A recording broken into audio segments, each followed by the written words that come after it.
It's time for Montgomery's conversational radio show. It's news and views on News Talk 93.1 FM. To join the conversation, call 272-9228.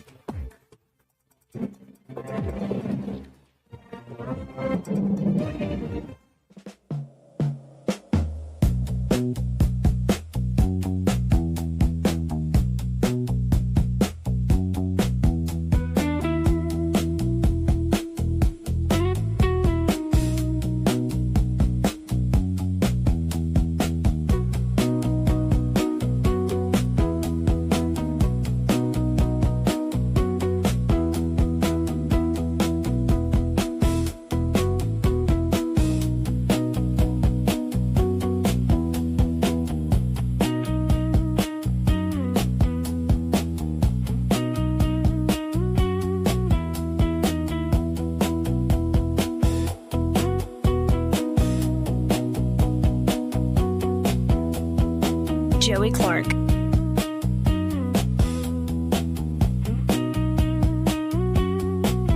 Welcome into the program. I'm your host, Joey Clark. Thank God for another beautiful day, though it is hot. It's still beautiful, but hot. Hopefully it'll be a beautiful show and Montgomery needs a new mayor. Flying solo today, so all the help I can get on the phones, 334-272-9228. But hold your horses because, well, I did a little thing over the weekend. I read a book. I read a book by a man named J.D. Vance. I believe he's the vice president. And his new book, Communion, Finding My Way Back to Faith. Before I get into this full write-up and what it really brought to my mind after reading it, number one, it's short. It's only 300 pages on big pages with big font.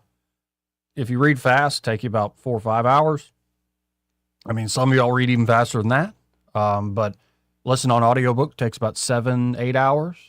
And, but yeah, if you know how to read, it's not that long or difficult to read. And I think it's endearing, largely. I think it's endearing to hear the story of the vice president, how he started in faith, how he fell away from faith, and how he, well, found his way back to faith and is now a Catholic in the bosom of the Catholic Church. Now, there was one line that, you know, he talks about his mama all the time. His grandmother really took care of him. And there was one line where Vance was discussing, you know, being an atheist, kind of in his 20s and 30s, and, you know, being in that very modern, high-achieving world, especially at Yale. And he started to take on, thinking back, all the flippant, crass ways people would just look at those people who believe in God. And, you know, one is people's like, oh, do you believe in Santa Claus too? And he has memories of his mama saying, screw Santa Claus, I buy you your presents. And there's a comical aspect to the tragic conditions that J.D. Vance grew up in. Great, strong people and really also screwed up people with a lot of demons and a lot of issues. But the main takeaway from his childhood is that he did have a deep sense of faith, especially from his grandmother and even from his father, though he was a bit estranged.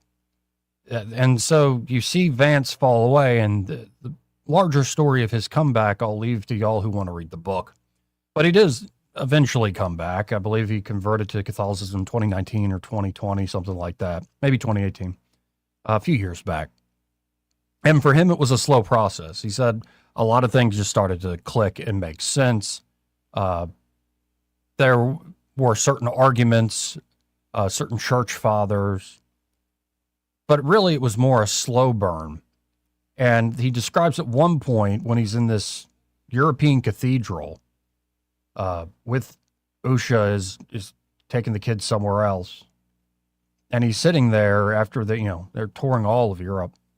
And he's sitting there in this cathedral and he just realizes the beauty of it, how ancient it is.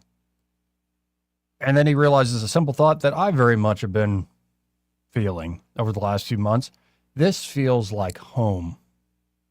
Yeah, I know about all the scandals, especially Vance and, Usha Vance, JD and Usha had young children. And so if JD's thinking about becoming a Catholic, of course people are going to start looking into the child sex abuse stuff. And so, you just had a son and you're going to bring him into that world that it wasn't just a few bad apples. The cover-up was incredibly awful. And just the way that the organization run by men went about things. But he's sitting in that cathedral, and, and this again was years of a slow burn of arguments developing in his mind. And this perspective that, no, actually smart people, he credits Peter Thiel, of all folks, of being one of the first really smart folks out there who was a true believing Christian, and showed, well, no, it's not just it's not just something that's superstitious or something you can write off, that you can actually give some nuanced thought to it. In particular, Peter Thiel's development of Rene Girard and the idea of the scapegoat and the idea of mimetic desire, of just wanting things because other people want things, and it creates rivalry and all sorts of problems. But again, it wasn't these highfalutin ideas necessarily. It was Vance in that cathedral started to realize this place, for better or for worse, all the problems, all the arguments you can make against it, feels like home. For my thoughts are not your thoughts, nor are your ways my ways, says the Lord. For as the heavens are higher than the earth, so are my ways higher than your ways, and my thoughts than your thoughts. It's from Isaiah 55, 8 through 9. Reading Vance's new book, and again, it's called Communion, Finding My Way Back to Faith, I couldn't help but think of my own return journey. Though our stories are quite different, there is much we share. As millennial men, we both adore The Lord of the Rings and The Chronicles of Narnia. We both read too much Ayn Rand, Tucker Max, and Neil Strauss. Tucker Max's I Hope They Serve Beer in Hell, and Neil Strauss's The Game, which, is a brilliant book, but covers very seedy, crazy world of pickup artistry.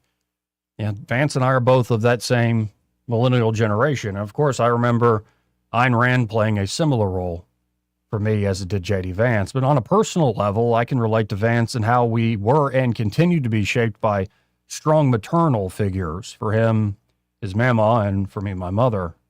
Most importantly, we have both ended up nestled in the bosom of the Catholic Church, receiving the same communion. Yet where Vance is a convert to Catholicism, I'm a revert. Where Vance became an overachiever for achievement's sake, in reaction to the poverty and chaos of his upbringing, I became an inebriated and self-medicated student of the philosophy, don't try. Do not try. In reaction to the charmed chaos of my upper middle-class childhood, where Vance clung too tightly to the brittle interpretations of his evangelical faith, only to watch them break apart in his hands as life got going and as tough things started approaching him. I grasped too loosely to the traditions of my Catholic faith, letting the world lead me by the hand into sin. But that is where our similarities begin again, between myself and the vice president. Sin. Though Vance offers many plausible and convincing secular explanations for why so many people have fallen away from faith, from all the worldly distractions of contemporary technology, just think of the phone or all the different things competing for your attention, or the distractions of culture, to the instability and fleeting nature of modern family and institutions. A lot of different explanations, but I suspect the vice president wouldn't disagree with what I'm about to say. For all the scientific, psychological, sociological, and political explanations that attempt to make sense of why faith in God is fading in America, the best explanation is as old as the faith of the church. Sin. Why? Why have so many Americans fallen away from the faith? Sin. Why have so many fallen into this or that worldly lifestyle, made excuses for it on top of excuses? Sin. Why have so many Protestant, evangelical, and Catholic churches lost an entire generation of women and men? Sin. And sin comes in many forms. Sometimes it's truly scandalous. like the child abuse scandals of the Catholic Church. Yet sometimes sins as mundane as water to a fish. Yes, we are swayed by the familial and cultural currents in which we swim. No doubt about it. Our traumas and trespasses haunt us across generations.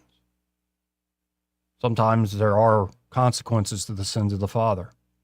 But we also have use of our own fins as we swim in these cultural and family currents. So rather than merely playing the victim of circumstance or pretending individualism, sort of libertarian sense, can set us free, the recognition of sin liberates us to see we are not alone in community, yet must also take personal responsibility for our own and other suffering through humility to the Word. Indeed, humility is what both Vance and I needed to journey home to our shared Catholic faith, especially regarding our relation to the Word incarnate.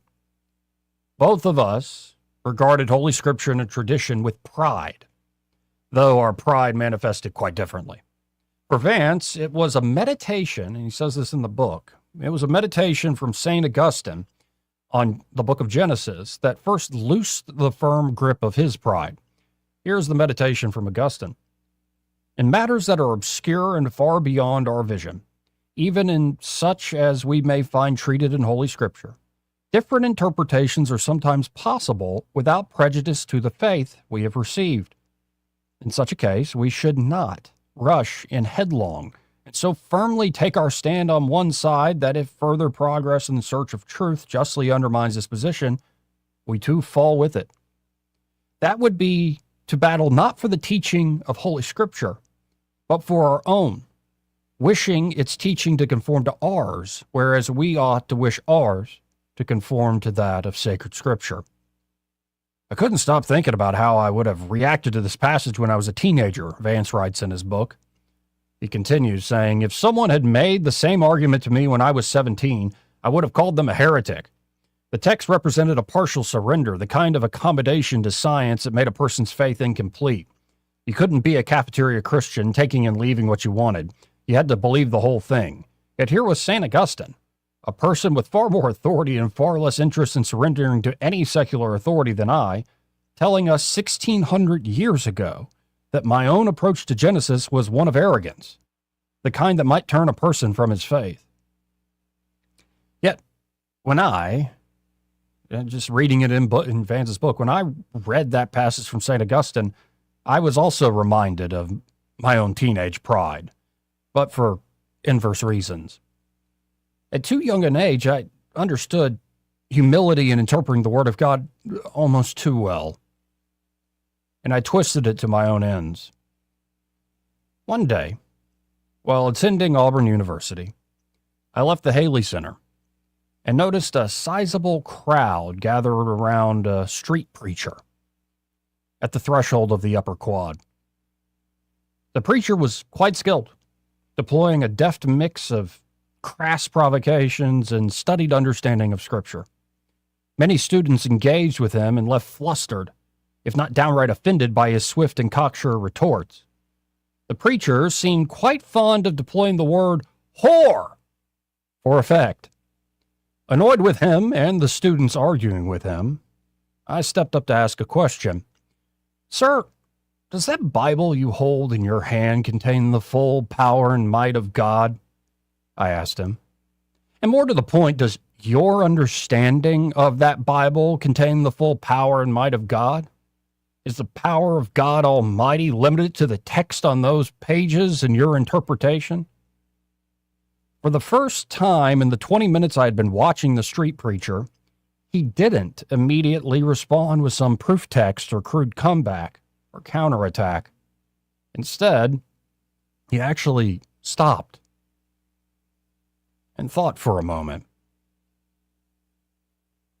No, he said calmly and carefully. God is greater than any text or my understanding. Thanks, I said. Tickled by my own cleverness, I walked away with a smug sense that I had humbled the preacher and the whole crowd all at once.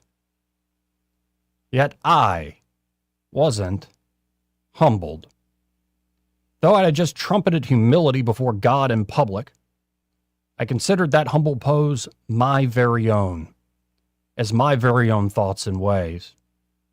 Though I could feign humility with great ability, I never once fell on my knees to pray that day or for many days, or surrender my heart to him for nearly 20 years to come. But now I'm back. And I confess I pray like I'm making up for lost time. Why? Well, in short, I started to read and let the word lead me rather than pretend my own thoughts should lead the word. I suppose that's the first and last thing Vance and I have found in common beyond all the words and clever arguments for faith. Through humble surrender to the word, the church feels like a home for the both of us, a familiar place, a stable place, a beautiful ancient place, a place of promise and peace, a place to listen and learn, a place to raise and join a family, a place for the thirsty and the hungry, a place to share in true communion, a place to drink and eat. So check out J.D. Vance's book. It's a good one, and it's a quick read. My only critique is there are portions of the book where he gets away from the autobiography about his faith and how he lost it and how he gained it back. And it definitely gets into a book that's trying to address the fact that he's the vice president and he's probably running for president. So near the end, there's a lot of addressing of political issues and how, okay, I just told you how I got my faith back. How does that apply to all sorts of hot button political issues? And that's not wrong. And in fact, I probably agree with J.D. Vance on most of what he says there at the end of the book, but it stopped being quite as interesting for me as his personal testimony. And then there's one irony I've noticed. Yeah, I said here in this thing I just read that he gripped too tightly and he reacted to the poverty and chaos, his working class upbringing, just drug abuse and drinking and physical abuse of him and some like crazy upbringing. If you want to know that, just read Hillbilly Elegy. And he reacted to that sort of poverty, that sort of being at the bottom of the ladder by becoming an overachiever for achievement's sake. And he's realized, oh, that didn't make me a good person. I got the great job. I became a lawyer for no reason at all. After going to Yale Law School, he graduated Ohio State in 2 years. It was insane the amount of classes he was taking on top of everything else he was doing. So he just became this like dogged, I got to achieve. But he realized it didn't make him a better person and that it left him hollow. And it wasn't really until the birth of his son that he really started to think about character and virtue in a way that really led him back to faith. And of course, meeting his wife as he, you can see the steps along the way where J.D. Vance started to become more of a man before kneeling before God, as opposed to this overachiever. Yet the great irony is,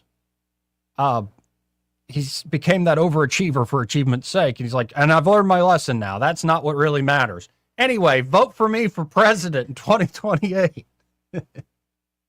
And I'm sure the irony is not lost on J.D. Vance. If I had to apply it to my own life, this whole philosophy, don't try, old Charles Bukowski mantra and motto, self-medicated and inebriated and all this stuff. And though I've changed my ways in a lot of ways, I'm still kind of that fella's like, well, why even try too hard? And again, that's not the proper reaction either. Either doing too much or doing too little. There is a happy medium, and I think God will lead the way if we surrender ourselves to him. 272-9228 if you want to get in on the conversation. It's 334-272-9228. But apparently J.D. Vance ain't the only man in politics talking about faith. Ran across this clip this morning. Now, this is kind of foreign to me because I'm used to, people when they're giving homilies and stuff, they're wearing vestments. The vestments, they almost look like stuff described in the book of Exodus and the book of Leviticus.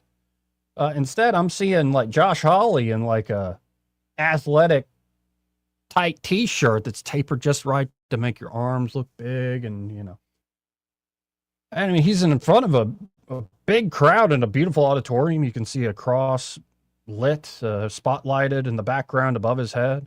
But it's this big auditorium with great lighting and all this stuff. And there's a drum kit and stuff behind it. And it's a little foreign to me. But I will say, despite this sort of approach to prayer and worship being foreign to me, the message here is certainly not.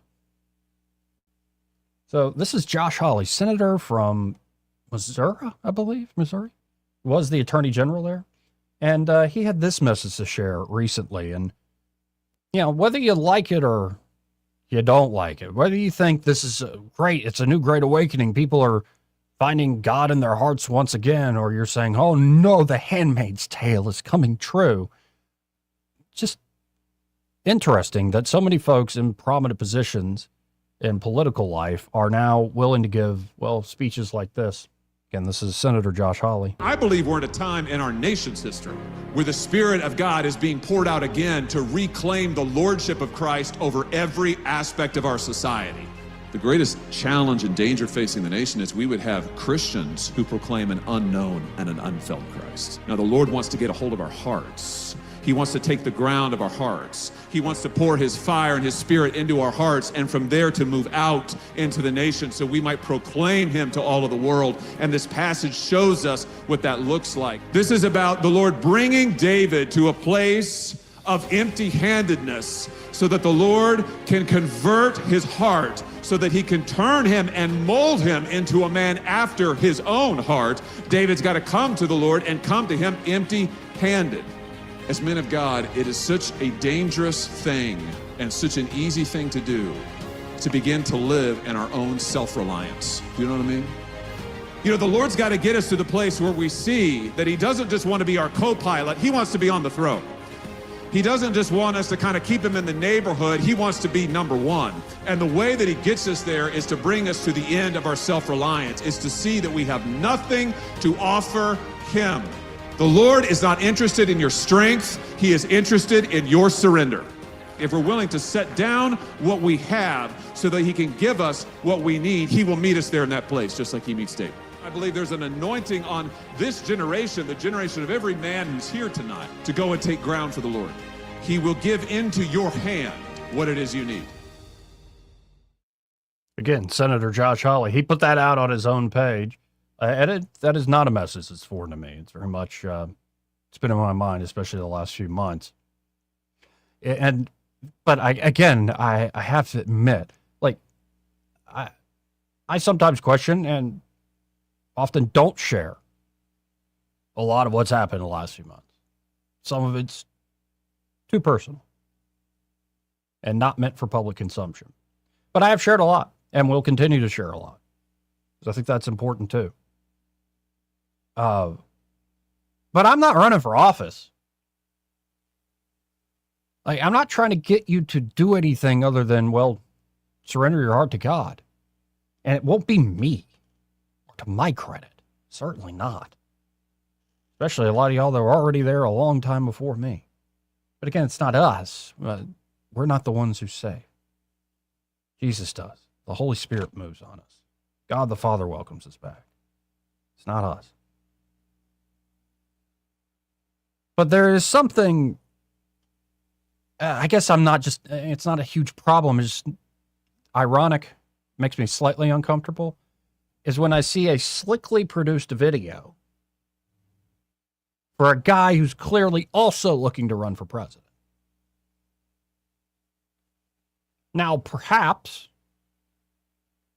instead of saying, grab him, when you're rich, you can do anything, just grab him by the kitty cat. Perhaps talking about God humbling King David is a better thing for somebody running for president to say. Perhaps J.D. Vance pretty openly talking about his falling away from faith and his return. It's a pretty great thing to see a young man, this young generation, Hawley's in that same camp of millennial men, that this is how they want to present themselves to people. It's probably a good thing compared to what some of y'all boomers left us with. But I'm still a little torn on this whole, it's not us. He doesn't want your strength. He wants you to submit and surrender. And by the way, vote for me in 2028. And like, I would receive it. I do receive the message, but I would be less bothered if you weren't trying to get me to do something for you and move me in a certain way, in a worldly way. Now, the world exists. Politics exists. Civil authorities will exist. But it's going to be a fine line because it's not just going to be the Republicans that do this. In fact, I got a clip of he's the pastor of Ebenezer Baptist, and Raphael Warnock, a senator. He's a senator and a preacher. A very historic black church. And so it's not like he shies away from saying, I proclaim the word of God and I'm a man of faith. Now, a lot of the stuff, I'm like, man, I'm definitely not a liberal Protestant, because I don't see the distinction between that and a secular progressive most of the time. It's not the reason not to be one, but it's just interesting to see how that's worked out. It's like, what do you even need God for, man? It seems like he's just more the backstop for all the human stuff. But it's going to be fascinating to watch how you will see a genuine return to faith. And I really do have hope. I really do believe that that is happening, that the seeds of that are being sown in the midst of all the chaos that dominates the culture as well.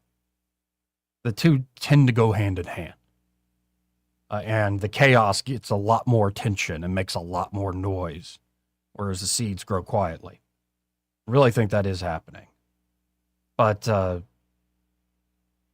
use of the faith as a brand, as a way to sell yourself for winning political power, or heck, making a lot of money, because we definitely see some, that's a very American thing, the televangelist. Yeah, I don't want to censor it. I don't want to filter it. I don't want to even have that big of a criticism for these guys. But I will say I'm self-aware of that. I'm very aware of that. That for all this is a good thing, there are potential downsides to everybody running for president giving a Bible lesson every time they speak in public. 272-9228.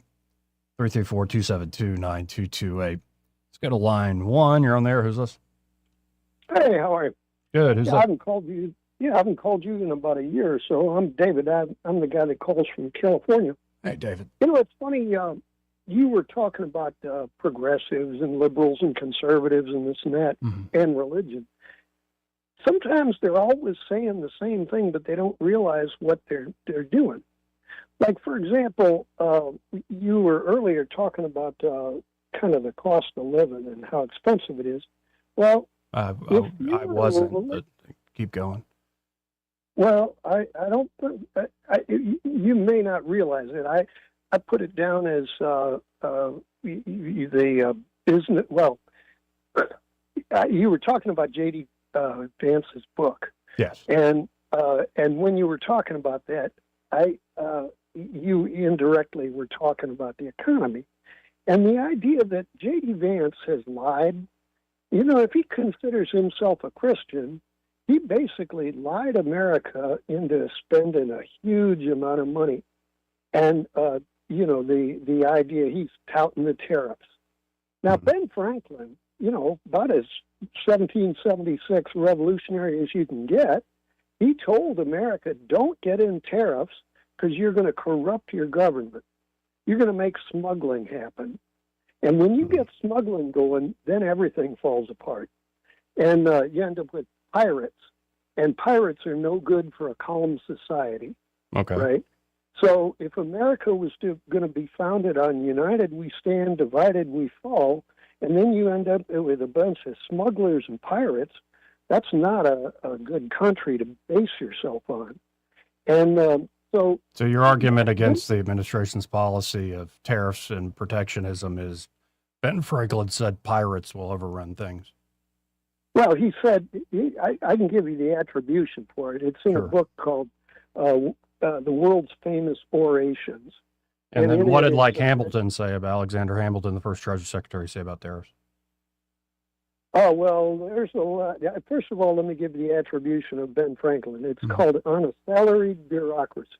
Right. And he was talking about corruption in government in general, and he gets into the issue of tariffs where they specifically create smuggling. But you said this like, you started this by saying J.D. Vance lied, and I would say the question of tariff policy is actually one of judgment and has been a debate since the founding of the nation. So how do you lie? And now that gets into Alexander Hamilton. Mm-hmm. And Hamilton, I've read books about him actually didn't he get started borrowing money from England to found America? When he was the Treasury Secretary, he allowed them to buy bonds in America. Yeah. And that basically is borrowing money from the very people that you whooped a little while ago, right? Yeah, he wanted to essentially replace the British system with the American system, and it was really the same system, just America would be the central clearinghouse, so to speak. Right, and so the whole idea of being able to use a kind of money, see, in the old days, the port agent was the guy that you came in there when your ship pulled in, and the money exchanges happened in there, the currency exchanges, the loads, the manifests, and all of the data about what's coming in, if there was going to be any kind of duty paid.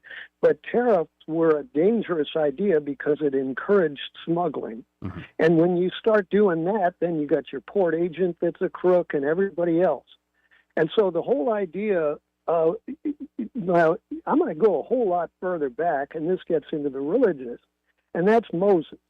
And Moses said, when the money becomes so phony that nobody can trust that kind of money anymore, you got a jubilee. You have to do a jubilee. You have to cancel the debts. And there are a lot of people that have scammed this idea of jubilee. There's about 6 or 8 different definitions of jubilee if you look it up. But the biggest idea is that when the money becomes so phony, you have to have a system of trust. And when the symbol of trust of like, for example, Jesus, he's given a coin and they say, render unto Caesar. And he says, yeah, well, that, and he tosses it in a bush. And so, yeah, I'll render unto Caesar. And that money's no good here anymore. You know, we've got, God owns everything. So how about we just cancel all the debts, and that's the Moses thing, that you cancel the debts and everybody starts over. That means Elon Musk has got to start over too. Mm-hmm. And do we have to believe his phony cryptocurrency numbers, or can we make a penny worth more than a Bitcoin? So you could call me a progressive, or you could call me a Ben Franklin, Moses, religious guy. I don't know if the reason the Jubilee was instituted by God, saying like the book of Leviticus, is because the money got phony. It more seemed like a way of resetting and reconciling. That didn't just come from Moses. That comes from God in the covenant he's giving to Moses and his people. And there's a lot of things that we don't do that from the old covenant, for instance. Well, again, the translations come into it. Like, which translation are you reading that from? Because there's a great book written just about the King James Bible. It's called God's Secretaries. And you read in there, I think every translation is going to suggest that we're under the new covenant. Well, right. But in other words, like I was saying, there's a bunch of definitions of Jubilee. Right. I don't think you're necessarily wrong. There's a lot of wisdom in the idea of forgiving debts every few years, especially to help those who are downtrodden and marginalized and stuck under a load of debt. But there's also something to be said for the idea of debt when you're trying to essentially price in time and future expectations and what certain people will be able to accomplish and build and produce. So I don't know. We're kind of going all over the place, but I still don't know how J.D. Vance lied, or even where I was indirectly talking about the economy. Oh, well, in his case, you remember those when they're eating the dogs, they're eating the cats. That's J.D. Vance, and he bore false witness against them. Now, the Supreme Court just the other day said those people, he smeared so many people with one nasty innuendo if one cat got eaten, then he smeared 350,000 people. Mm-hmm. And he's going to send them back to Haiti, where the minimum wage is approximately 24 cents an hour. 24 cents an hour. They have death squads down there in El Salvador, and most of those people are allowed to escape the death squads of sweatshops. Because you know that sweatshops are usually the people that pay for the death squads, right? They're making so much money that they can afford to have people do dirty deeds sold dirt cheap and killing people for asking for 23 cents an hour, $1 an hour. And when it's dirty deeds sold dirt cheap, and J.D. Vance was in on it. J.D. Vance was in on it when he, I got somebody at my door. Well, and I got to hit a break, David, but. Yeah, hey, well, take care. Always good talking to you. Thank you. A little over the place, but always good to hear from that gentleman. This part of the program brought to you by Pest Pro Services, and they're at Pest Pro. Ashley and that great team are ready to help you out with any and all of your pest control needs. And so that means that, well, you need somebody to help you out with basic pest control. They can stop by on a regular basis. In fact, they have this monthly subscription plan that allows you to control pest control costs throughout the year. And often they don't even have to come inside. They can just spray around the property, and it really does make sure the home is taken care of. Those little insects ain't getting in there. But of course, you could have something that's more seasonal. Like right now, mosquitoes are crazy right now. So if you actually want to enjoy your property, your backyard, your front porch, maybe you got a lot of property and you like walking it, and you're getting eaten up as you're trying to solve all the world's problems out on a stroll, well, why not have Pest Pro come out and treat the yard directly instead of you having to spray yourself or light up candles that don't even work? They can get rid of those nasty, nasty mosquitoes. And so termites, mosquitoes, basic pest control, even wildlife. You get some little critter trying to make a home out of your home, they can take care of that. They're Pest Pro Services. You can always learn more at ppsriverregion.com or search Pest Pro Services on the Book of Faces, or call them direct at 265-9990. That's 265-9990. And be sure to tell Ashley and that great team that Joey, that fellow on the radio, sent you. When you want to know, call a pro. Want to carry News Talk in your pocket? Download the News Talk 93.1 app from the App Store. Available on iPhone and Android. Never miss a moment. Download now. When it comes to your mortgage, who you work with matters. And this is one decision where local makes all the difference. Don't fall victim to flashy mailers, spam calls, or 1-800-lenders who don't even know your name, much less your neighborhood. Those lenders are often sitting in some faraway state, reading from a script, and chasing volume, not relationships. A local lender understands the market you live in, or should I say that we live in. At Alabama Home Mortgage, you can look at us in the eye and trust us with one of the biggest financial decisions you'll ever make. Local lenders don't disappear after closing day. Our reputation is built right here, one family at a time. So before you pick up the phone and call a stranger, remember us, Kim Williams and Madeline Cannon at Alabama Home Mortgage. You deserve guidance from someone who knows the community because they're a part of it. Give us a call at Alabama Home Mortgage today at 334-567-4223 or visit us online at myalabamahomemortgage.com. That's Alabama Home Mortgage, because there is a difference in mortgage companies. NMLS 1586368, Equal Housing Lender. We get this question all the time. Do you handle that? Buying or selling a home? Yes. Commercial? Yes. Land or investments? Absolutely. Hannah and Eddie Realty Group. One team. Every real estate move. 334-322-0662. 2026 marks 60 years that hope has had a home in Alabama. At the Alabama Sheriff's Youth Ranches, children who've lost everything through no fault of their own have found something priceless. A safe place to live, a loving Christian family, and the chance to simply be kids again. Here, boys and girls grow up surrounded by care, guidance, and faith, learning right from wrong, learning responsibility, learning they are valued and that their lives have purpose. As the Alabama Sheriffs have believed for 6 decades, it's easier to build boys and girls than to repair men and women. These former ranchers are now teachers, parents, business owners, and leaders, living proof that love, structure, and faith can change a life forever. As the Alabama Sheriff's Youth Ranches celebrate 60 years of serving Alabama's children, you could help ensure the next child has the same chance. Learn how you could make a difference at alabamasheriffsyouthranches.org. 60 years of building lives, and we're just getting started. Rich Thomas Weather is brought to you by Mr. Electric of Montgomery. Mr. Electric, we've got the power to make things better. Visit MrElectric.com. Rich Thomas Weather.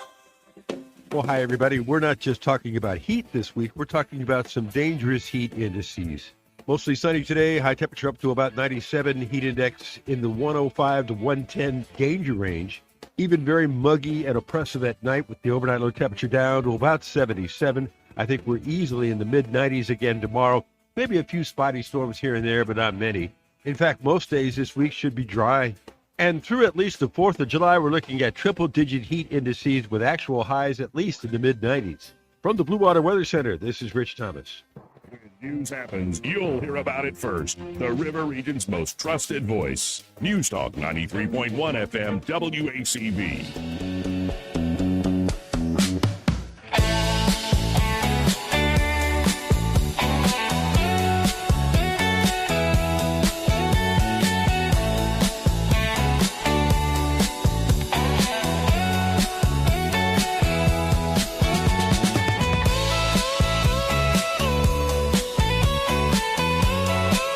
Joey Clark.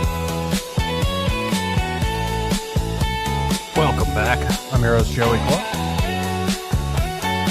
And now I want to share a video that the president put out, the White House put out, and this is on, well, the Declaration and America's, birthday coming up less than a week away. I guess it's Saturday is July the 4th, but here's the president. This was put up at the U.S. mission to NATO, so I guess we're trying to teach them Europeans something here about America. Let's listen in to the president. In the sweltering summer of 1776, 56 patriots gathered in a meeting hall in Philadelphia and signed their names to a document that would change the course of history forever. The Declaration of Independence, and I have it right there. What a beauty. Not only did they sever the political bonds with Great Britain, they announced a new era in human events, proclaiming that all of us are endowed by our Creator with rights to life, liberty, and the pursuit of happiness. In our war for independence and every generation since, thousands of American patriots have enlisted their lives in defense of that cause. From Trenton to Yorktown, from Gettysburg to Chambersburg, from the fields of France to the shores of the Philippines, and on the battlefields all over the world, every generation of Americans has drawn meaning and been inspired by the immortal deeds of the founding generation and the nation they gave us to build and to defend. In 2.5 centuries, that's 250 years, the spirit of 1776 has carried our flag to places and heights that our founding fathers could never have dreamed.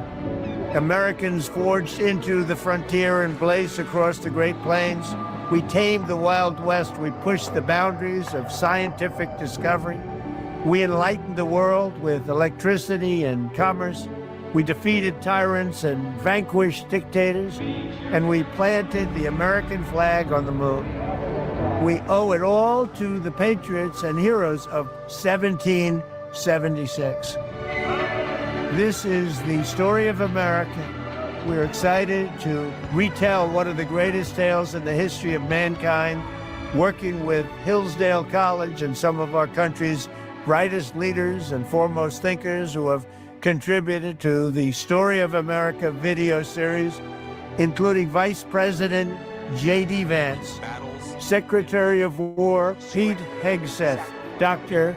Well, and I'm going to have to stop it because apparently this clip is not working on the radio. Good job, NATO, putting it in mono. Good job indeed. But in a second, we're going to talk more about the Declaration of Independence and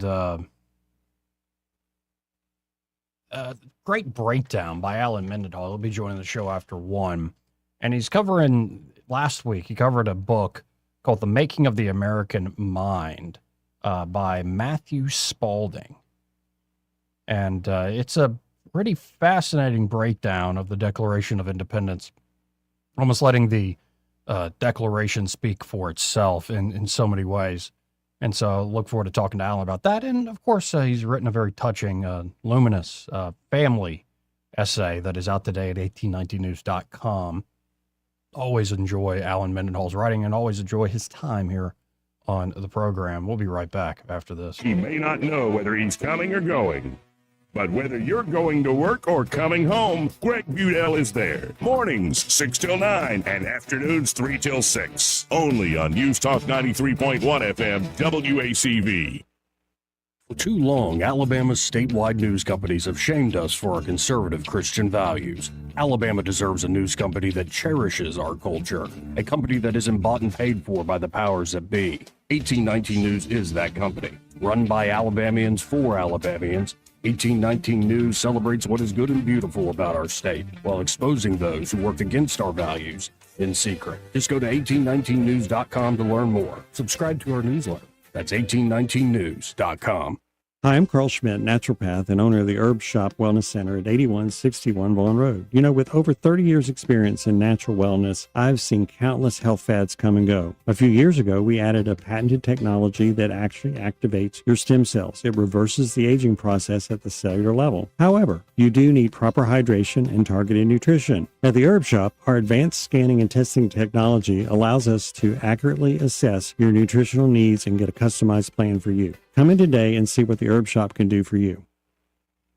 The premier place the River Region turns to for news, weather, traffic, and opinion. News Talk 93.1 FM WACV.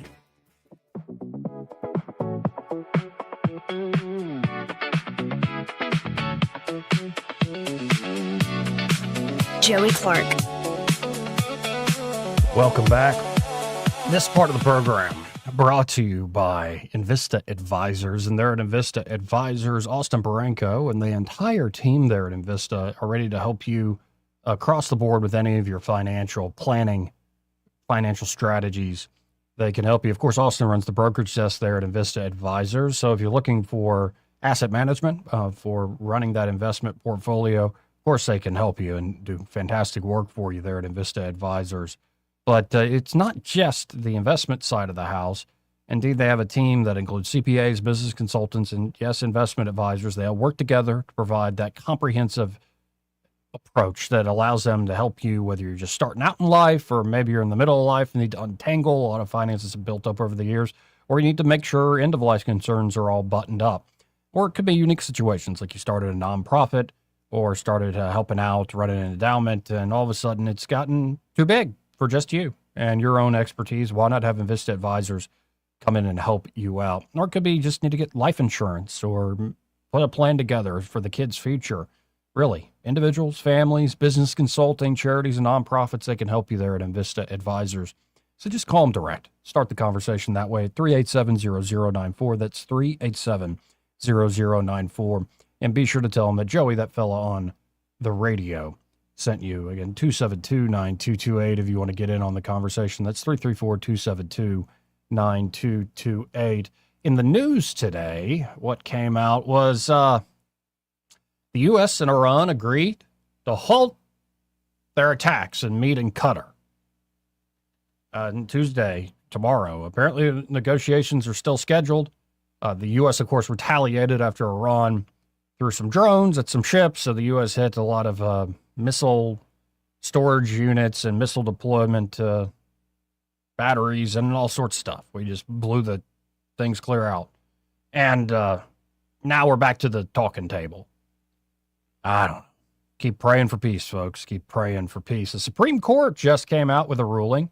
Trump very annoyed with it. Now doubling down and saying we have to pass the SAVE Act. But the Supreme Court says mail ballots can be counted after Election Day.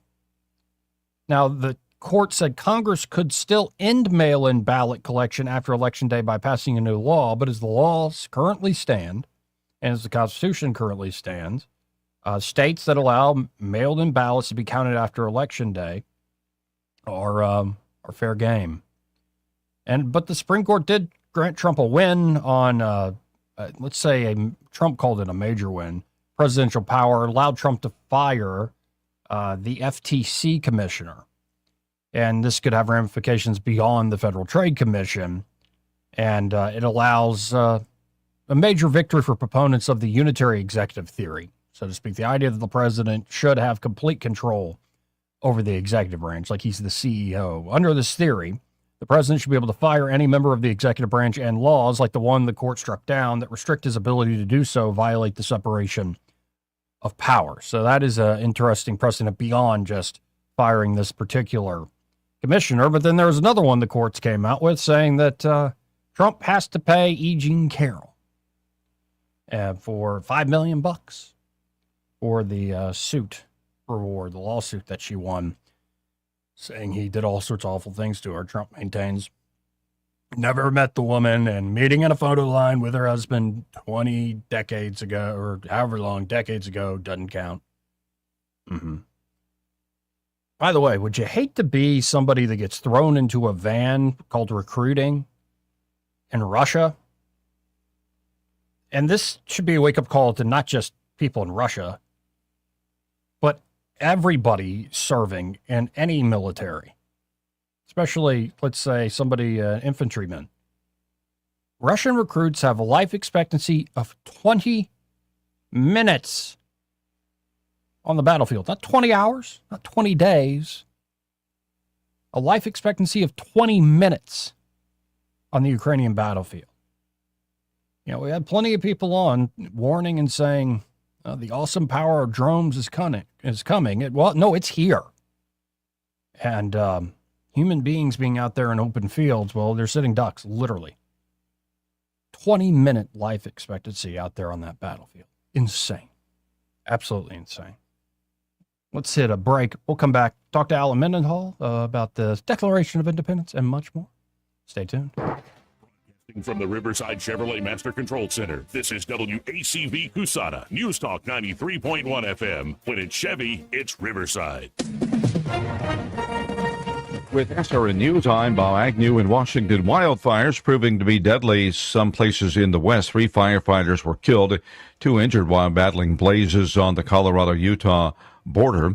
The U.S. Wildland Fire Service says they were responding to the Knowles and Gore fires on Saturday. Wildfire activity has intensified across the western part of the country due to hot, dry, and windy conditions.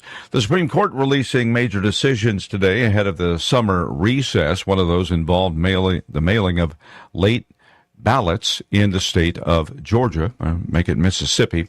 They say that they are allowed to accept those mail-in ballots up to 5 days after Election Day, provided they were postmarked by Election Day. With social media assists from President Trump, House Speaker Mike Johnson optimistic this week to easing divisions in his Republican ranks and make progress on key legislation before the midterms. This is SRN News. Hey, I'm not one to say I told you so, but do you remember last year when I told you that Pure Talk was hands down the best wireless company that I'd ever used? Well, some of you were skeptical, but Consumer Reports just asked 120,000 people to rate every wireless company in America, including the big boys. Well, guess which company was the only company to get 5 stars in every category? Yeah, Pure Talk. Coverage, support, value, data. 5 stars across the board. No service contracts, no cancellation fees, just great U.S. customer service on a crazy fast 5G network for a fraction of what you've been paying. I'm not going to say I told you so, but I will encourage you one more time to dial pound 250, say micro, and switch to a 5-star American wireless company that won't let you down. Rich Thomas weather is brought to you by Victoryland. Victoryland Casinos, crowning 25K free play giveaway. The more you visit, the more chances you have to win. Victoryland Casino, where you can be a winner too. Well, hi, everybody. We're not just talking about heat this week. We're talking about some dangerous heat indices. Mostly sunny today, high temperature up to about 97, heat index in the 105 to 110 danger range. Even very muggy and oppressive at night with the overnight low temperature down to about 77. I think we're easily in the mid-90s again tomorrow. Maybe a few spotty storms here and there, but not many. In fact, most days this week should be dry. And through at least the 4th of July, we're looking at triple-digit heat indices with actual highs at least in the mid-90s. From the Blue Water Weather Center, this is Rich Thomas. The Blue Water Broadcasting News Center, these are today's top stories. One person was killed, another injured in a Saturday night shooting in West Montgomery. The incident happened just before 8 p.m. in the 1500 block of Westcott Street, where the adult male victim was found shot to death. An adult female was also wounded and transported to a local hospital in serious condition. 33-year-old Devontae Holloway was arrested Sunday and charged with capital murder and first-degree assault. A Montgomery woman who was injured in a house fire last week has died. 66-year-old Valerie Moore died Sunday at a specialized burn treatment hospital. The early Wednesday morning fire happened at a single-story home on Alta Road. Firefighters were able to rescue Moore from inside the burning home. She was transported to a local ER in critical condition. 2 people were thrown into the water. One was injured when 2 boats collided on Lake Mitchell. The crash happened Friday night near Hatchet Creek, where 38-year-old Natasha Holt was recovered from the water following a collision of 2 bass boats. Holt was transported to Baptist Medical Center East in Montgomery in serious condition. From the Blue Water Broadcasting News Center, I'm Sky Mosley. This hour of news and views is brought to you by our good friends at Alabama Home Mortgage. Alabama Home Mortgage, 567-4223. Visit them on the web at myalabamahomemortgage.com. NMLS number 1586368, an equal housing lender. The views and opinions of the following program are solely those of the host and other contributors. These do not necessarily represent those of Liberty Acquisitions 825, Blue Water Broadcasting, its management, staff, or any advertisers.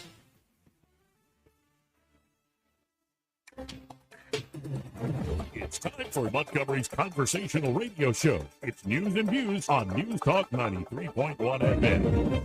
To join the conversation, call 272-9228.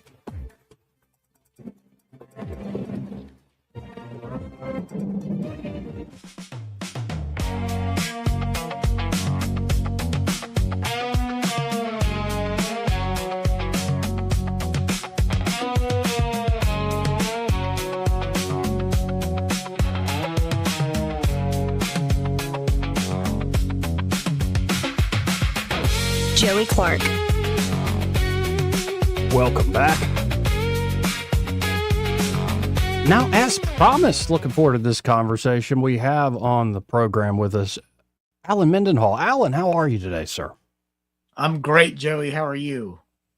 I'm doing very well, and I want to share something cool. I just discovered this Twitter page or X page called 1776 Live. So they're like acting as though here's exactly what was happening 250 years ago. So 3 hours ago, they put out that Thomas Paine publishes an open letter to the Pennsylvania Evening Post under the name Republicus, which advocates for the name the United States of America for the new nation now emerging.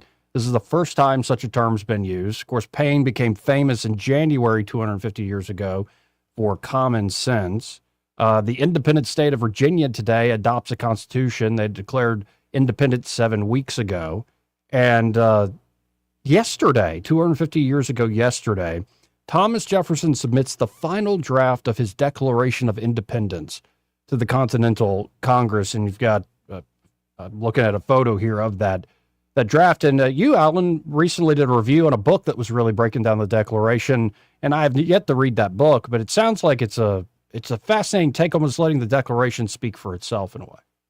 Yeah, it's written by actually a friend of mine, Matthew Spalding, who's dean of the DC campus, the Kirby Center campus over in basically directly across the street from the Heritage Foundation. But he and I have known each other for a long time through the Philadelphia Society. But great book, and it takes its title from the phrase "the American Mind." The Claremont Institute also has a website and a publication called The American Mind. But that's from a letter that Thomas Jefferson wrote in 1825 to Henry Lee. And he said that basically the Declaration was his expression of the American mind. But yeah, it's a really well done work. It reads almost like literary criticism in that it doesn't just do the historical thing, but it analyzes the words very carefully, does a close reading.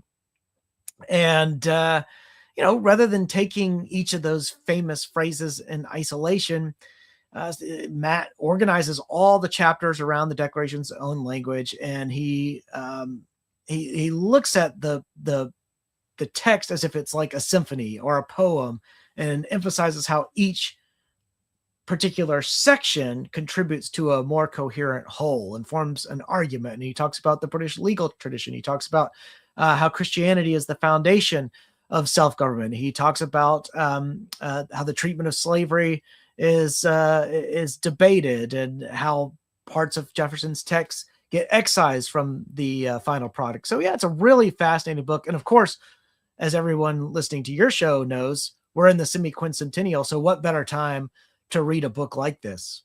Yeah, and again, folks, it's called The Making of the American Mind. And one thing you highlighted in your review of it is how he focuses on just the word declaration. And, I think everyday people still do this, where you can make subtle allusions and everybody understands, especially in pop culture, what you're talking about. So the word declaration would have had this extra connotation to it that it would bring into people's minds something that when we see the word today, maybe we just think, fancy word for I'm saying something.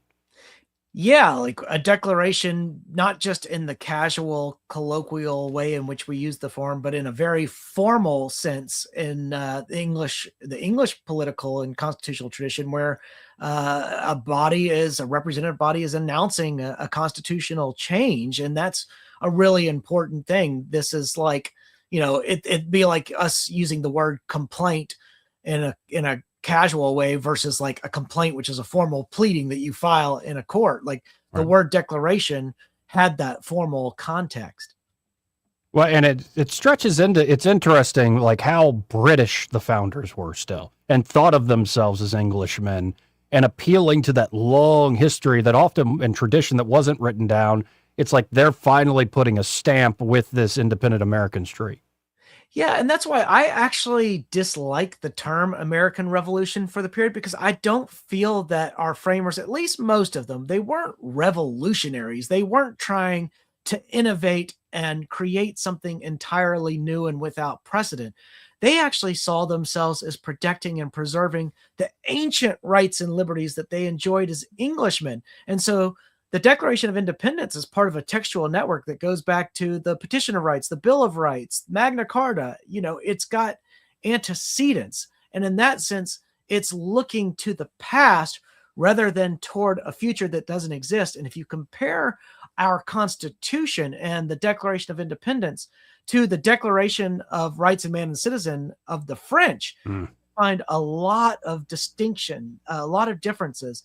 The French appeal to abstractions, and their document is much more radical than our Declaration of Independence. Of course, there are things that are still debated within the Declaration of Independence. We have notions of equality, notions of popular sovereignty, and we still debate what those mean. But in terms of significance, I can think of fewer political documents, except for maybe Magna Carta, that have had more enduring relevance to politics, not just in the United States, but globally. Yeah, and I'm sitting here wondering, especially the way DC still operates, and we're getting some good Supreme Court rulings in the last several years, but for all the idea we have a written constitution as opposed to the unwritten British Constitution, it seems like we still have this unwritten living thing that operates very much like the British system. I mean, I wonder, did we really accomplish something by writing it down? Now, I think I could argue different ways of this, but what do you think of that we still seem to have that very British sense of, well, it's not officially written down, and even if it is, we'll reinterpret it? Yeah, it's interesting because we've never quite, in 250 years, more than that, in fact, because we had common law imported before the Declaration of Independence, of course, but we've never quite figured out what it means to incorporate the common law on this side of the pond. Now, of course, our Constitution, which is far more recent than the Declaration, we have the Constitutional Convention in 1787, but with that framework in place, with those guardrails in place, we've not quite figured out how the common law works here. Each state has its own common law system.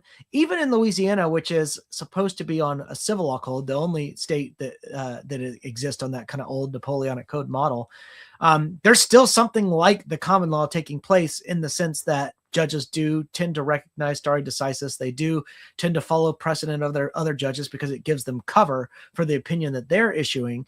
But in terms of what it means to have a common law tradition in a system in which there is a governing overarching architecture, and that is the Constitution, how fixed is that Constitution? What do you do when there are questions of interpretation? Of course, the provisions of the Constitution that deal with federalism are fairly vague and do allow for some flexibility. So what is the judge's role? How does precedent work? These are all questions that we're still working out. Now, interestingly enough, since the rise of originalism in the 1980s, we've seen a particular judicial hermeneutic solidify. So even, justices like Kagan are, as Kagan famously said in the confirmation hearing, we're all textualists now. But even Justice Jackson, who is coming up with some pretty harebrained opinions and writing some somewhat ridiculous things, is at least constrained by the originalist textualist hermeneutic and is trying to do her historicism, her history, in that mold. Even though she's reaching some strange conclusions every now and then, she's at least having to go through the methodology. Right. At least. And there's something to be said about that methodology. Maybe it doesn't produce the result that you want in the moment, but it tends to produce really great results over the generations. I want to real quick, though, go back to the founding, and I should have probably texted you this beforehand, but could you think of like different points in your life where you thought about the founding generation, you thought about the revolution, and has it changed at all or adjusted like your perspective on, say, what those men did 250 years ago? Well, I can remember studying the founding in school, in particular in middle school, and being inspired by figures like Thomas Jefferson, being inspired by figures like Patrick Henry. Something about these Virginians was very appealing to me. I can recall my parents taking me to Mount Vernon in 8th grade. I was in 8th grade at the time. So all these things were hitting back to back to back right when I was in middle school, and sort of inspired my love of government, politics, law, at least my love of studying those things. My views of the founders have probably evolved in different ways, just as I've gotten older and more sophisticated. And one simplistic way of putting it is this, there's a tendency on one extreme to try to glorify and lionize the founders as if they were these perfect beings doing awesome things. And then on the other side, it's just to demonize them and trash them and treat them as products of this horrible time when everybody wanted slavery and all this kind of stuff. Well, both of those are highly problematic approaches. And I think the best way to teach the founders is warts and all, but not all warts. Right. So many people want to teach them as all warts, but you teach them warts and all, not all warts. I mean, if you look at all the freedoms that they enabled, I mean, without sort of this liberalism tradition that the founders were part of, would you have had the end of slavery? Would you have ever had the civil rights movement? I mean, think about Frederick Douglass as couching language in the terms of the Declaration. The abolitionists are hearkening back to the Declaration. Civil rights movement hearkening back to the Declaration. And now all of a sudden we have people who purport to be liberating forces who would reject out of hand the Declaration because Thomas Jefferson's pen was involved. That's ridiculous to me. Right. It is ridiculous. You said simplistic, but I thought that was quite well and eloquent. And I find I was, as a kid, I'm just, the memory came back. I won in like 10th or 11th grade some speech class and gave some speech on the Battle of Bunker Hill. And I remember, I think I'd literally describe the founding generation as like demigods. But to your point, how impressive is it for a demigod to do like amazing things? Whereas if you take a real flesh and blood human being, a sinner, fallen, a lot of warts, and they still are able in this one time in history to do amazing things that almost seem like God's little G did it. That's an even better story. And yeah, it seems like our brothers and sisters today who want to constantly rip things down, like you're ruining the story. Like every story has an arc and has this messiness.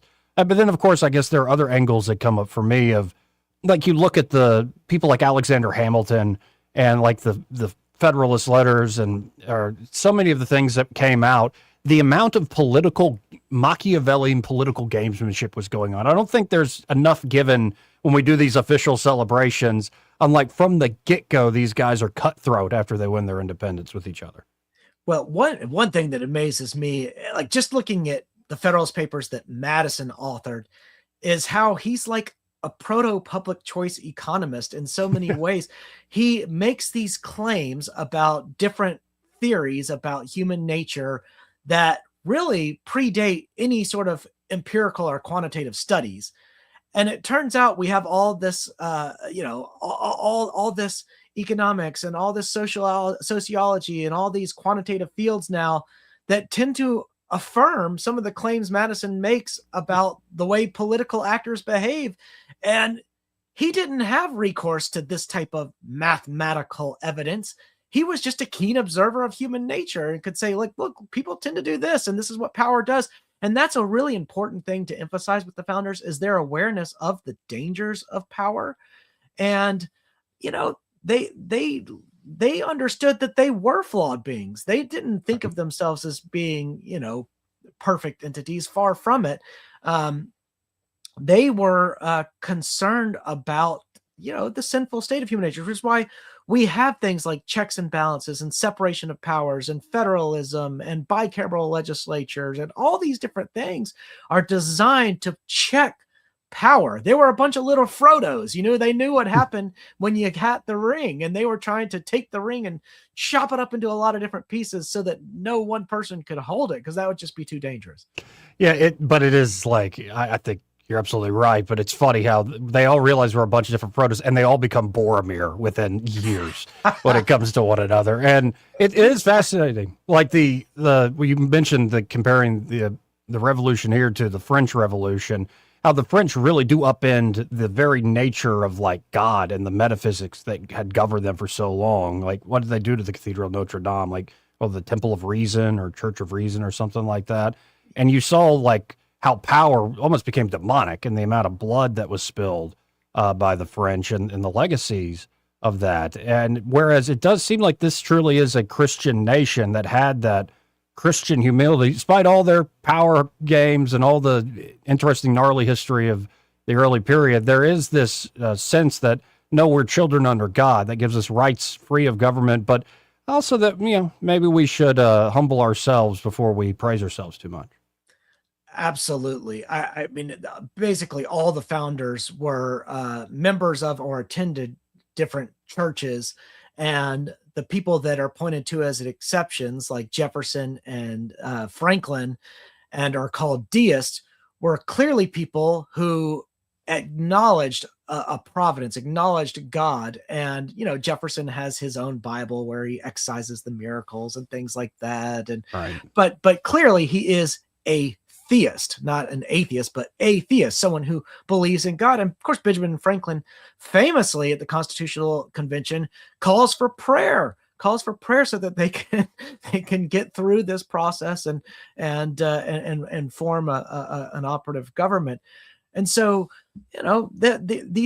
this is a very different thing from, as you pointed out, the French Revolution, which was doing all kinds of things, right down to the calendar. Let's try to throw out the calendar. Let's try to reinvent all this stuff, from scratch. And that is a very different experience. And it's why a political theorist like Edmund Burke, who is the Anglo-Irish statesman, conservative, founder of modern conservatism, at least in terms of political theory, would support the American Revolution, but be horrified by the French Revolution.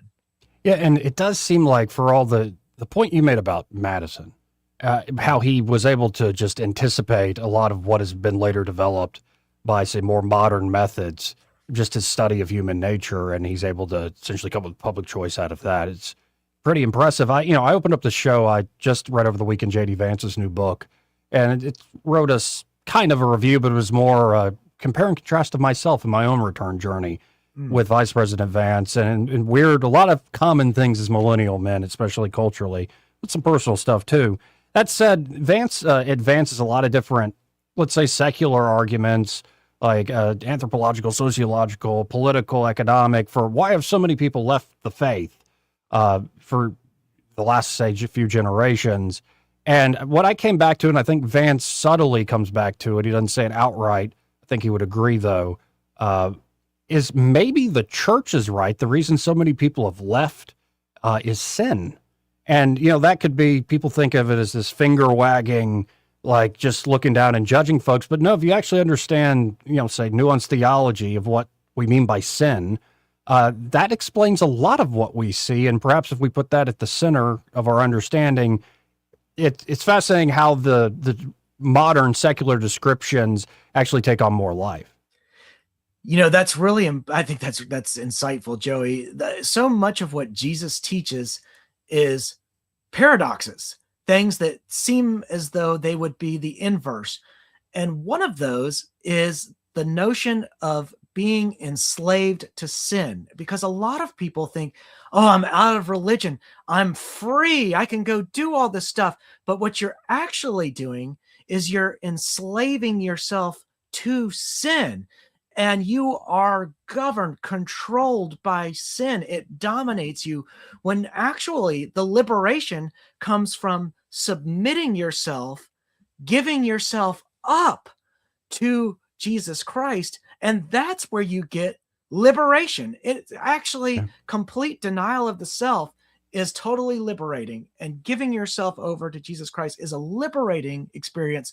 Whereas what you do with sin is something entirely different. I mean, you have a certain Christian agency, which is different from the complete enslavement to sin. And that's why, the whole line of, gosh, I do what I don't want to do, and I don't do what I want to do. Why? This is so hard, but it's not meant to be easy. And without going into the dirty details, in the last several months, especially as I started on this journey, that particular verse you just cited came to life for me. Like, I felt it so, like, in my flesh, literally. Like, I know this is wrong, but I'm doing it anyway. Like, I'm reading the Bible, then I'm going and sinning right after. Like, what is wrong with me? And it's amazing how those words come back to life when you really start to let it lead you. Well, it's true, but it's always helpful to know that, like, the apostles suffered with all the same things. They suffered they suffered through the same things, and we make the same mistakes, and grace is nevertheless available to us just as much as it was available to Paul or to Peter. Or, we still have grace too. Now, I want to talk about something now next. And again, folks, we're talking to Alan Mendenhall, and it's the PCF out today, Running for Home. And I would say this is, there's a particular gift of grace that shines through this. Well, and that's, I guess, the way I'd like to ask you about it, because people could go read it. It's Alan Mendenhall, Running for Home. It's at 1819news.com. But I've been my own journey recently wondering, where do these little memories come from? Like these luminous memories that stick with you. And it seems like this particular one about your grandmother is like, you just brought it to life. Like, I got a little glimpse inside that gift of your memory. So where do you think this comes from, and why did this particular one strike you this week? Well, the story of my grandmother playing baseball in high heels is told often in my family, because I don't know what it's like to wear high heels, but apparently, I'm knocking things over here. Apparently, that's a difficult thing to do. And everyone just sort of found it funny that she would go out and play baseball in high heels, because as she's running through the turf, of course, they peg into the ground, but if she gets on the concrete, they tap, tap, tap, tap. But we recently played baseball at my parents' house, and it was me, my son Noah, my oldest son, who's 14, my daughter Gabriella, who's 12, my mom, and my dad. And we all went out there. My mom has recently gotten knee replacements, one before football season, one after football season, so that she could actually enjoy football season. My family orients their entire lives around football, but we were playing, and of course it brought back all these memories for me of my grandmother playing baseball in the yard with us. And then I started realizing, oh, my kids are having this experience that I had with my grandparents. And I include I conclude with the phrase safe at home. And I deliberately use that phrase because it has many different meanings. Literally there's being safe at home plate, but there's also a sense of feeling safe at home. And when you finally feel yourself at home with your family, you feel safe. And so there are different meanings to that conclusion. Yeah, and it's interesting how and we just talked about some of the founding generations and all the big history and everything that we're going to celebrate as a nation. But I almost feel like, I've got similar things. It's these little details that stick with you. That are, I think, the one that make you feel the most safe at home. It's, it's great to reminisce about the founding, but I don't know Thomas Jefferson. I never met him. Yeah. But I know my grandmother and, how she, in her last Dirty Santa, even though she had a particular disease where she couldn't speak, but she was all there. And she stole the wine, Dirty Santa, from my grandmother, and that twinkle in her eye. And I always remember that final Christmas with her and how much fun and life she was having, even in her troubles. And it's stuff like that. And what you described, especially seeing it oh my goodness, my kids are experiencing what I'm experiencing. That just seems, I don't know, it matters more. It's less worldly than anything else. It is. And there's so much wisdom embedded in our family histories. I can recall my great-grandmother, who was born in 1903, whose dad fought in the Civil War. And I spent a lot of time with her, and I remember fishing with her, and I wish I could go back because now that I'm an adult, I have so many questions. I would love to ask her about her dad being in the Civil War. What in the world? That's access to a totally different era of history, and I would like to learn from that. Unfortunately, I can't anymore, but I did eat some really good food. I can remember her fried chicken and collard greens and mac and cheese and cornbread and all the rest. Things I can't even list because there were so many. And it was passed on to my grandmother. Of course, they thought their jobs were just to make me fat. That's all they did. I would come home from college and just eat, and it was awesome. Yeah, and I am living with my grandfather who'll be 90 in September. And one thing I find fascinating as he reminisces, because, he remembers one of his earliest memories is he was crying in the bathroom as a little boy. I believe he was born in 1936. So he's very young. He's crying in the bathroom as a little boy because the war just broke out with Pearl Harbor, and he's worried he's going to be sent off to go fight. And he's only 5. And so see, and start the clock there of American history and everything that's happened. There are all these amazing moments. And yet when you talk to him, he's like, yeah, but it was family life. He much prefers to talk about my mom and about my uncles. And, I'm like, yeah, but where were you during the Cuban Missile Crisis? You ran a Minuteman missile out at Strategic Air Command, and that stuff's cool, but it's not, it's interesting what sticks. It isn't all these big moments that we're supposed to remember publicly. Yeah, you know what else is sort of weird is I was born in 1983, and I remember growing up and seeing movies about the 1960s, reading about the 1960s, watching TV about the 1960s, and 1963 was just 20 years before I was born, and it seemed alien. It seemed like another world. Well, now I'm looking at 2026, and I'm like, well, 2006 seems like it just happened to me. I was already out of college, what? It's 2006. I was living in Japan. And 2006 is also when I started law school. It feels as if that just happened. How could that be the same amount of passage of time between now and then as it was between when I was born and the 1960s? When you start doing that, and then you keep doing it back a few more decades, it gets even more shocking. You're just like, man, we're not all that far removed from the founding generation. It sure seems alien to us in many ways, but I can pick up their English and read it, and it's great. It's wonderful prose. I recognize it. It's not like reading Chaucer, where I have to labor to figure out what Chaucer is saying in moments. But yeah, even Chaucer's not that far. I mean, heck, our written records don't go back all that far. Right. No, and it's thank you for the long segment. I've been flying solo today. If you got to run, I understand, but it reminds me of another takeaway I had reading J.D. Vance's book, and I think he only got like 5 years on me. And I'm noticing millennials, so to speak. I guess you'd be in the older, it's as would J.D. Vance. I'm millennial. Yeah, millennials, we're going through this more nostalgic, reminiscent phase where we can look back on, especially like the 90s. And there's so much. And of course, there's the novelty in the pop culture and the video games and all that stuff. But I just started to realize, like, oh, wow, the guy who might be the next president of the United States, he too in college was a bit of a drunk jerk. And he read too much Tucker Max. I hope they serve beer in hell. And it's like, oh, he also read Neil Strauss's The Game. And Ayn Rand was a big thing for his, and I'm like, wow, it's interesting to see that we're not that unique. We're all kind of swimming in the same generational stream. Yeah, and one, I think, good thing about social media, people don't give social media very much praise, but one good thing about it is it sort of has equalized us in terms of awareness of our limitations, because at this point, we used to hold figures up as if they were just impeccable, perfect people.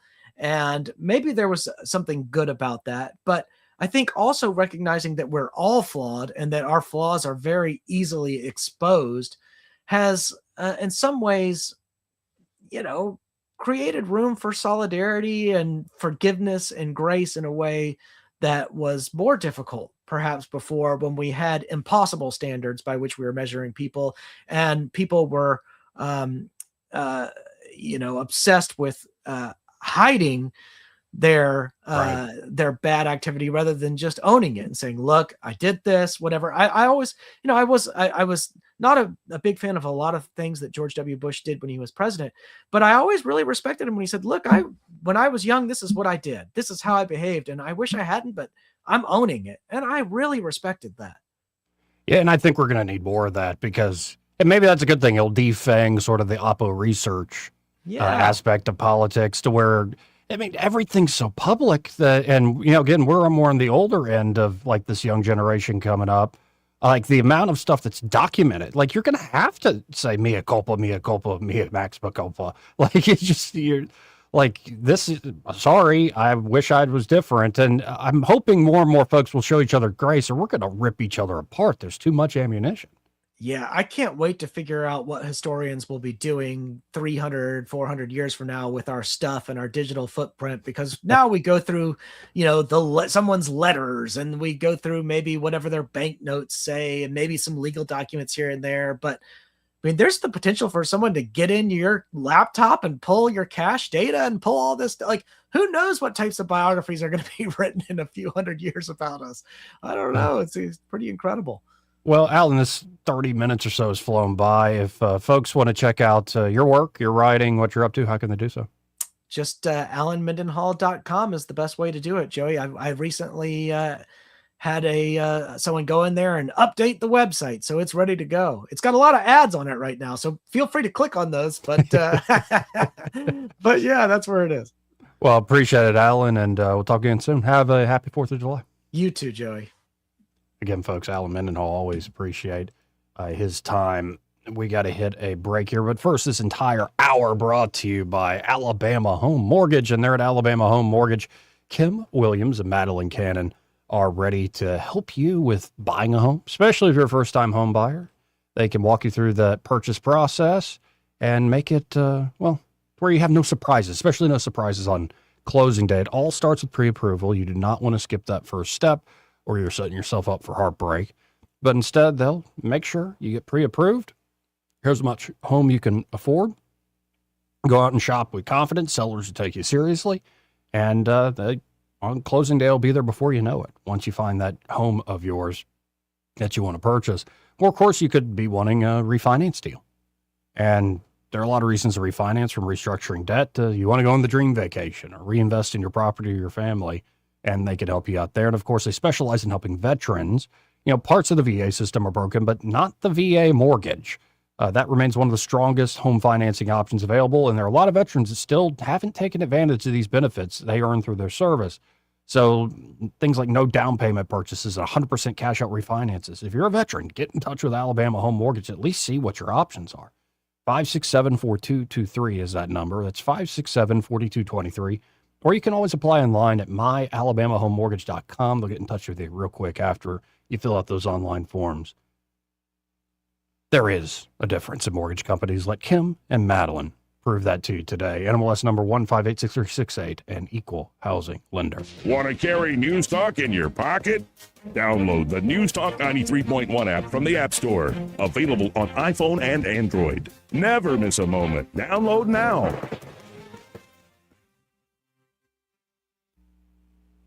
Starting a business shouldn't feel overwhelming. At Janikin Gulf Coast, we give you a clear, proven path to ownership. You receive guaranteed initial counts, local support, and the training you need to succeed from day one. For over 35 years, we've helped people turn steady careers into thriving businesses, and you could be next. Start your journey today at JanikinCleans.com.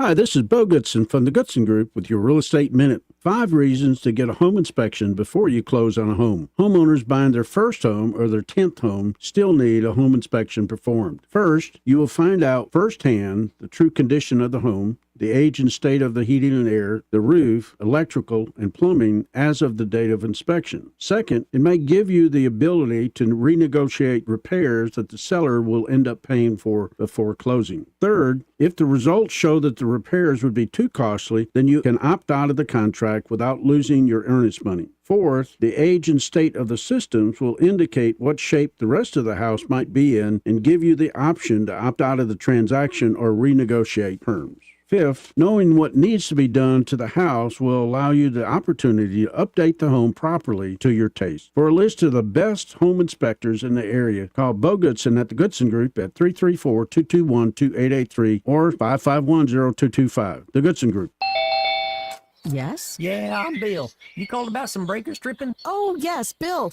My brother-in-law says you can do almost anything. That's me. Not much I hadn't seen. Do you really want someone who does almost anything in your electric box? Think about that, because each year thousands of home fires are caused by faulty wiring. That's why you want a professional, like the electricians at Crosby Electric. Bill, how's it going? Bill, ooh, are you okay? Oh, yeah, well, I didn't really need my eyebrows anyway. At Crosby Electric, all technicians undergo rigorous safety training, as well as background checks, drug testing, and continuing education. Bill, you think maybe I should call a real electrician? No, these little slip-ups happen. Everybody does it. Really? No, not really. When you need professional electric work, or you just like someone to assess your home for safety, call the experts at Crosby Electric, 272-2085, or visit us at crosbyelectric.com. Are you tired of the mainstream media's biased reporting? Do you want to stay informed on the news that really matters to you?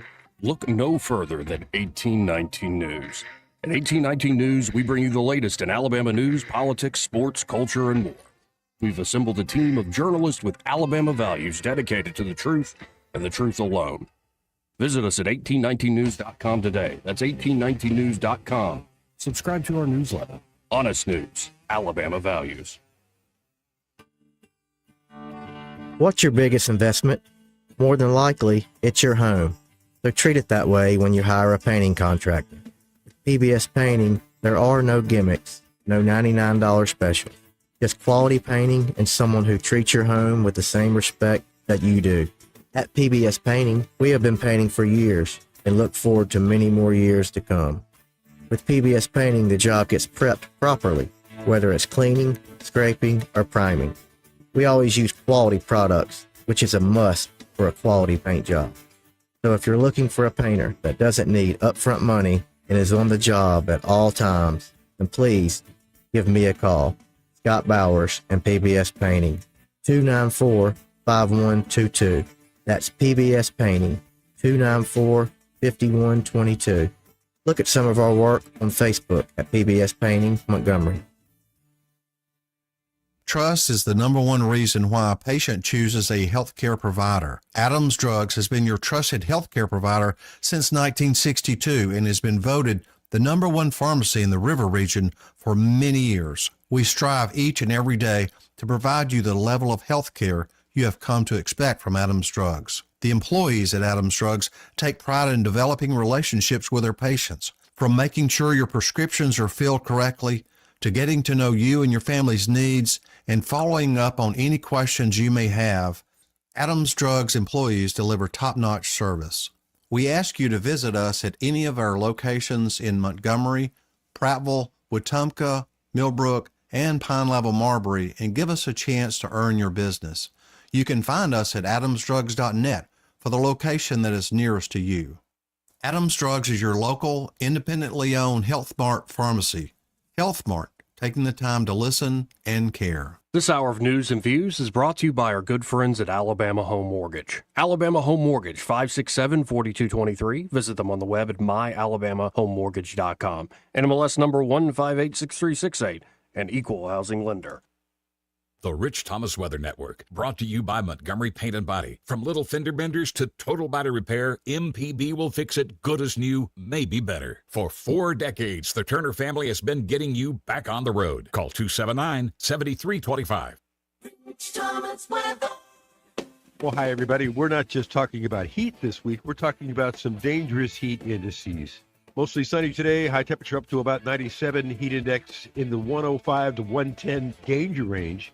Even very muggy and oppressive at night with the overnight low temperature down to about 77. I think we're easily in the mid-90s again tomorrow. Maybe a few spotty storms here and there, but not many. In fact, most days this week should be dry.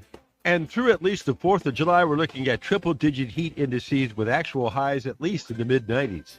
From the Blue Water Weather Center, this is Rich Thomas. When the heat hits to the River region, don't wait. If your AC quits, Hands Heating and Air offers same-day service, or your diagnostic charge is free with their Comfort a Day or You Don't Pay guarantee, plus 24/7 service with no overtime charges. Trustworthy, accurate, immediate. Carrying your voice across the River region. News Talk 93.1 FM WACV.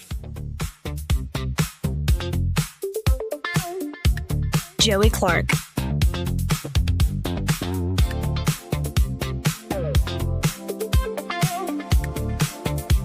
Welcome back.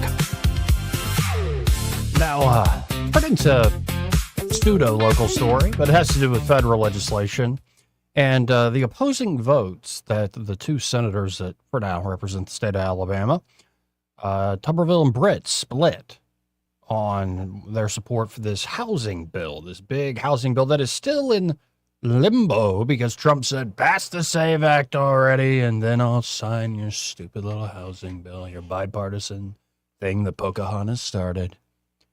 Well, it looks like Mike Johnson is starting to press the president's hand, by the way, and starting the constitutional clock, triggering that, well, you better go ahead, Senate, and officially work on this. Before we go into Britt and Tuberville defending their different votes on this, but on Sunday, Republican Speaker of the House Mike Johnson indicated the housing bill President Trump refused to sign last week will be placed on the president's desk on Monday. He would send a bipartisan housing affordability bill to the president on Monday, the days after the Republican president refused to sign the bill until a divisive voting rights measures was passed. Divisive, huh? It's passed by both chambers. I'm sending it to him on Monday, and it will become law, Johnson, a Republican from Louisiana, said in a televised interview. President Trump canceled a signing ceremony for this bill on Wednesday. As of this writing, it's not clear that he's agreed to sign or veto the bill on Monday. So this, according to all the recent polling, an overwhelming popular notion among the American public is the SAVE Act. But that hasn't stopped congressional Democrats from maintaining a knee-jerk opposition to the Save America Act. But the housing bill will become law with or without the president's signature, unless he vetoes it, which doesn't seem likely. This is fascinating. The Constitution in Article 1, Section 7, Clause 2 makes it plain that even if the president declines to sign, it will still become law. If any bill shall not be returned by the president within 10 days, Sundays excepted, We are a Christian nation, ain't we? After it shall have been presented to him, so 10 days after it shall have been presented to him, the same law shall be a law in like manner as if he had signed it, unless the Congress by their adjournment prevent its return, in which case it shall not be a law. Speaker Johnson, however, did also express some optimism on the possibility of passage of the Save America Act. So we'll see, but Johnson has started the constitutional clock, so to speak. And we'll see if Trump actually outright vetoes this thing. He might say, I know there are a lot of people who like it, but Pocahontas is the root of this. I don't like that fake Indian. But both sides here in Alabama on this issue continue defending their votes on federal housing legislation that drew opposing votes from Tuberville and Britt. Last week, Britt and Tuberville cast their votes for the bipartisan-backed 21st Century Road to Housing Act, touted as reforming and cutting regulatory red tape in the Department of Housing and Urban Development, otherwise known as HUD, programs. A move supporters claim will address the nation's housing supply shortage. The bill passed the Senate last Monday 85-5, with Britt voting in favor and Tuberville joining U.S. Senators Rick Scott, Ron Johnson, Rand Paul, and Michael Lee in voting against. The bill was slated for President Trump's signature on Friday. However, again, Trump canceled that signing, saying, we got to pass the SAVE Act first, then I'll sign your stupid legislation. In the meantime, Tuberville has defended his no vote, claiming that the bill would not help the middle class. Rather, Tuberville claims the legislation would continue to provide federal housing benefits to illegal aliens. We're $39 trillion in debt, Tuberville told Fox News. We're giving more money to a department that to me is just pushing money out the door, and we don't know where it goes most of the time. Right now, most of it's probably going to illegals living in this country. It's not going to help the middle class. And if it helps the middle class, I'd be all in. But I think this is a bill that might touch a little bit of the middle class, but it's going to a lot of people that are here illegally to build houses for them. There have been proven examples of illegal aliens receiving HUD benefits, such as the so-called non-permanent residents receiving Federal Housing Administration insured mortgages, and in cases of mixed status households where a DHS audit showed that HUD estimated around 24,000 illegal aliens, ineligibles, or fraudsters benefited across roughly 20,000 mixed status households. Federal law also bars turning away illegals from accessing HUD's Emergency Solutions Grants, ESG, for emergency and short-term housing. Since Trump's election, however, many of these avenues have been closed, with the administration announcing efforts to roll back loopholes allowed by previous leadership. Senator Britt contends that the housing bill would help American families, giving more citizens the ability to pursue home ownership, a reality of former generations that continues to grow more illusory for younger families each year. She believes this housing bill makes meaningful changes to address our nation's affordable housing crisis, including helping move more people from government dependence to economic independence, helping disabled veterans access crucial housing assistance, modernizing outdated federal manufactured housing requirements to reduce costs, and helping preserve housing access for more than 400,000 rural families, Britt's team said in response to a question or questions from 1819 News. The Britt team response continued, quote, importantly, the bill does not appropriate any new funds, and nothing in this legislation creates a new housing benefit for illegal aliens. While there is still more work to be done to ensure young families have an opportunity to own a home and reverse Biden-era mass migration policies. In the response, Britt's team highlighted her bona fides as a combatant of illegal immigration, especially while serving under the Trump administration. President Trump received a mandate from the American people to repeal the Biden administration's dangerous open border America Last policies, the response continued. His first bill signed into law, Senator Britt's Laken-Riley Act, was just the first step to strengthen border security and interior immigration enforcement in our nation and put American citizens first. As chair of the Subcommittee on Homeland Security Appropriations, she, Britt, has continued her efforts to crack down on illegal immigration with the introduction of the mandatory E-Verify Act of 2026 to eliminate the largest magnet for illegal immigration. So, there's probably a lot of devil in the details of that massive bill. Like, there's probably stuff that's well-intentioned that are going to have unintended consequences. There's probably stuff that's a little bit rotten that somebody's going to make a lot of money off of, and it won't necessarily accrue to the general benefit of the population. And I'm sure on the margins, it's going to be able to help a lot of folks too. I mean, you would hope spending that much money. Well, there's no new appropriations in it, but you would hope with that amount of money going out the door through housing and urban development, it benefits some people's lives. But I don't know. It's just interesting whenever our two senators split on an issue, but overwhelmingly 85-5. Yeah, we'll see what the future brings when it comes to American housing. I think Trump's right, though. And it's not just Trump. I think this is just a better way of looking at it. Instead of, working at the nuances of regulatory frameworks and all the loopholes at HUD and yada, yada, yada, what if you brought down interest rates? I think that would help everybody. I think that would help the housing market greatly if interest rates were brought down a bit, just a bit. Of course, you could say the president, then why did you start that war? We had to. They could never have a nuclear weapon. Okay, you sound like the Pope. There's worse things to sound like. We'll be right back after this. He may not know whether he's coming or going, but whether you're going to work or coming home, Greg Budell is there. Mornings 6 till 9 and afternoons 3 till 6. Only on News Talk 93.1 FM WACV.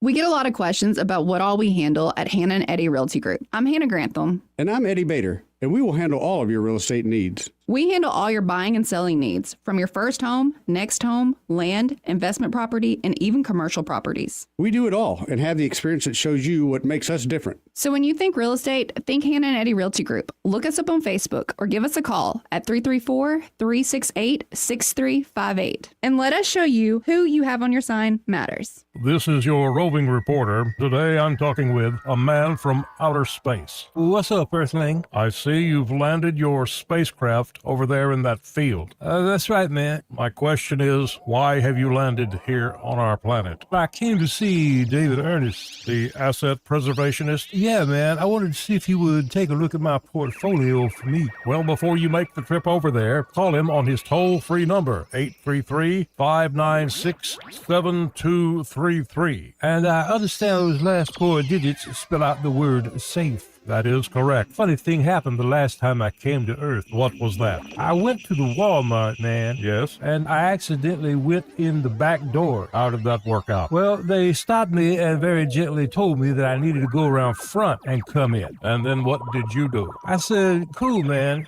Take me to your greeter. You flew millions of miles just for that. Hey, man, I don't ride them. I just read them.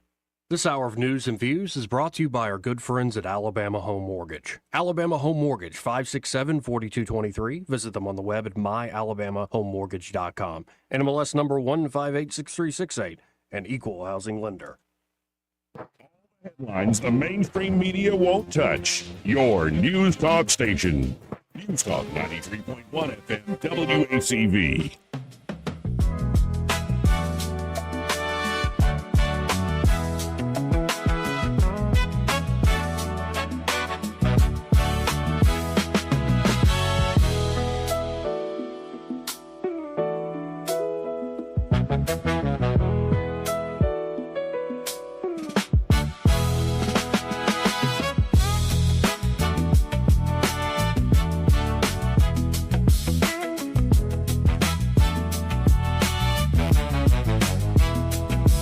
Joey Clark.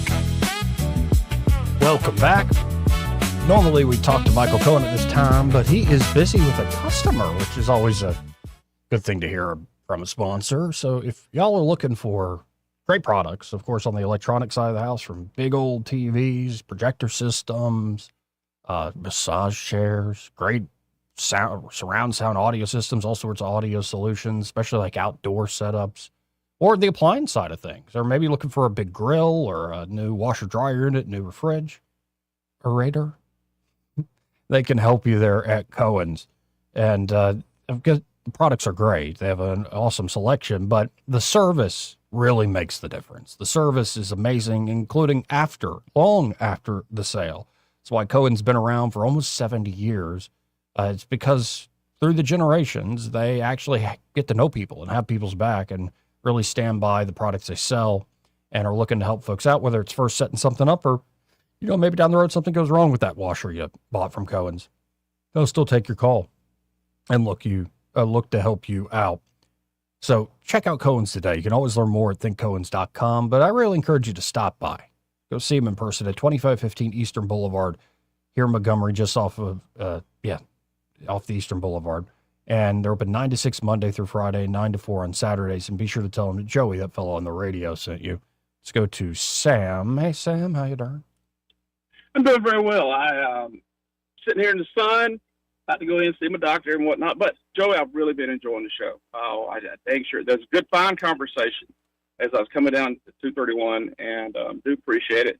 Let me just a couple things real quick. As a Christian, we have a lot of distractions. Yeah. That's when I was thinking of, then that's, I can't go to church today because it's interfering with my video game time, my getting high time, my this time, my that time. Yeah, there's all kind of excuses to interfere with being in touch with God. That's why I always like to point out prayer. There's daggone it, Sam. Peter said, pray unceasingly and be in prayer. I swear, prayer, talking to God works. It just in little ways that the conversations will come back. It's an interesting thing in that J.D. Vance book. Vance admitted as he started to think, well, I should pray more. He didn't know how to do it. It had been so long. So part of why he liked the Catholic is there are so many pre-written prayers, and some that were written only 100 years ago, but they sound thousands of years old. In particular, he loved the St. Michael prayer, which is that's most men like the St. Michael prayer. I'm no Barbie. I'm no Barbie or Bible. I'm no Bible scholar. Dang, excuse me. But occasionally I've read through the Psalms and whatnot, and you find just beautifully written passages. Reason I called that. Now, I also wanted to share. If I was going to talk seriously about this housing bill, I would start to compare it to what happened to us with the student loan program and that bill. Everyone needs access to education, and suddenly the government's giving out these. Even the elderly figured it out. Remember, it was like 10 years ago or 20 years, the elderly were like, I'm 80 years old, I got some student loans, I ain't paying them back. So anyway, the tent maker, that's what I was getting to. This is a housing crisis. Well, there's no tent crisis. So I figure it's the tent makers. They're going to be, because, did you hear now I'm being silly, but in all seriousness, the Alligator Alley closed a couple days ago. No. The detention camp. Yes, sir. They have that $1 billion. I mean, they can go in and turn the power back on if they need it. But the detention center in Florida, are we running out of time? Yeah, we kind of are. Yeah, I'm rambling. That's it. The tent industry is the one that's going to make out on that, brother. Yeah. You can cut me loose at any second after that. I appreciate it, Sam. Good call, and safe travels still. Thank you very much. I appreciate it. We got to hit this top of the hour break. Be right back after this. You want to get in the final hour? 272-9228. Broadcasting from the Riverside Chevrolet Master Control Center, this is WACV Cusana, News Talk 93.1 FM. When it's Chevy, it's Riverside. With SRN News, I'm Bob Agnew in Washington. The Supreme Court has begun releasing decisions on court cases prior to the summer recess, and there was one result out today in which they found that the state of Mississippi could indeed count ballots that are sent in by mail up to 5 days after Election Day, provided that they were marked on time and were otherwise authenticated. A new AP poll finds that Americans have grown less proud of the country's history or the way its democracy works over the past several years.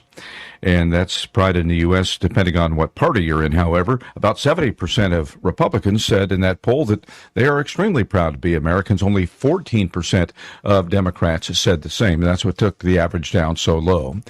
On Wall Street, the Dow Jones Industrial Average is booming, up 362 points at this hour, and the high-tech NASDAQ up 451. This is SRN News.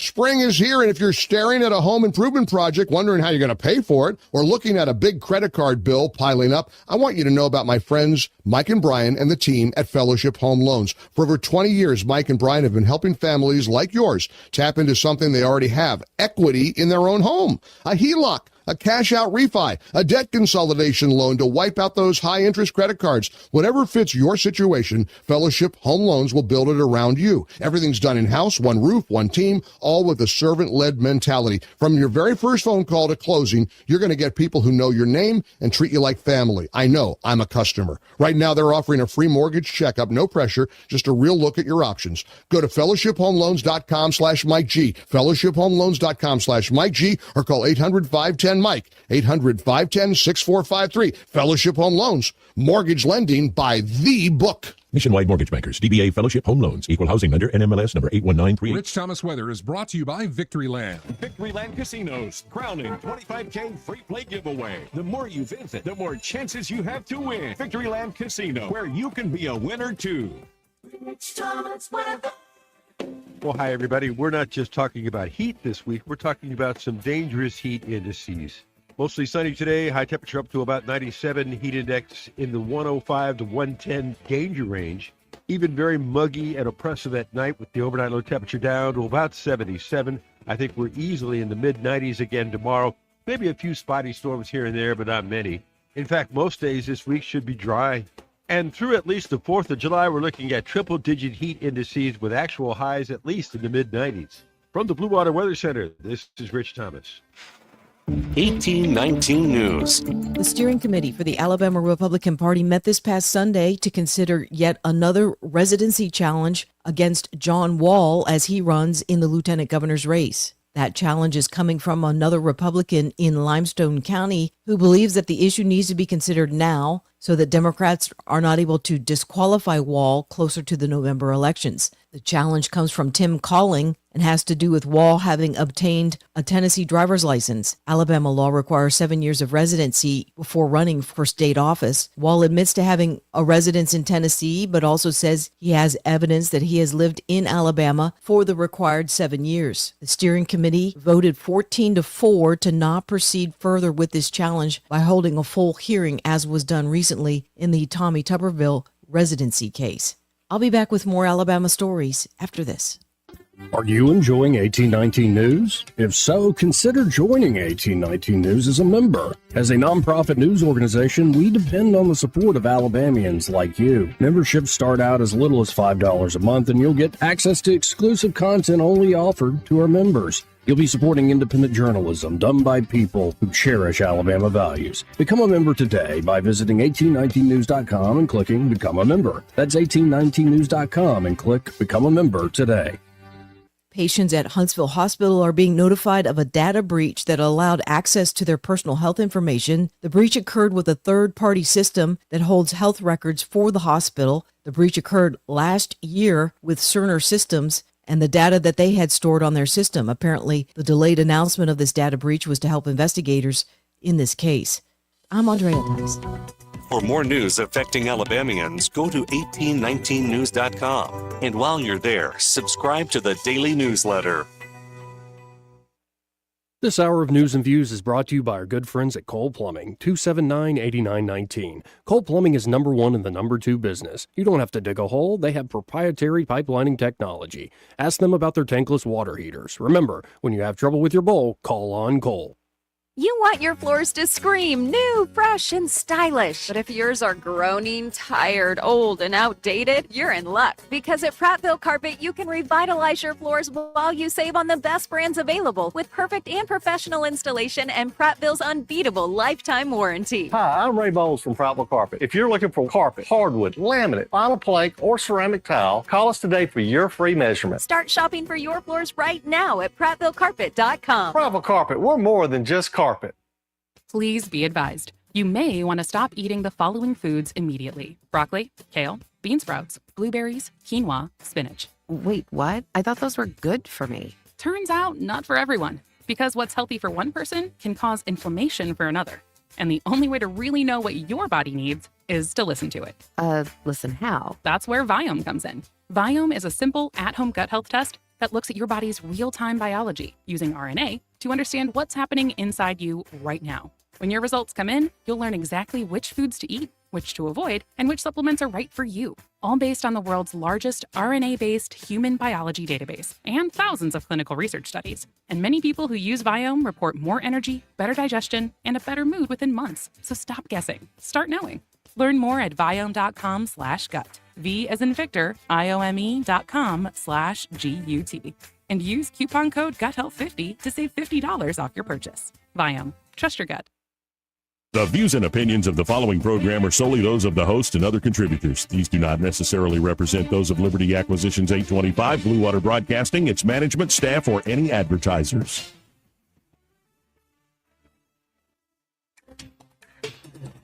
It's time for Montgomery's Conversational Radio Show. It's news and views on News Talk 93.1 FM. To join the conversation, call 272-9228.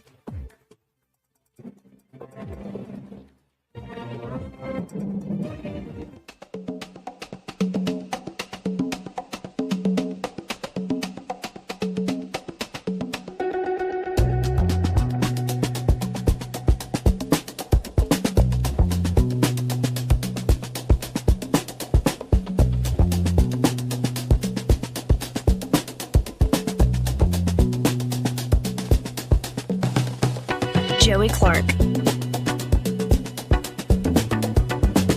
Welcome back. I'm your host, Joey Clark. Final hour of the program. You want to get in on the conversation? 334-272-9228.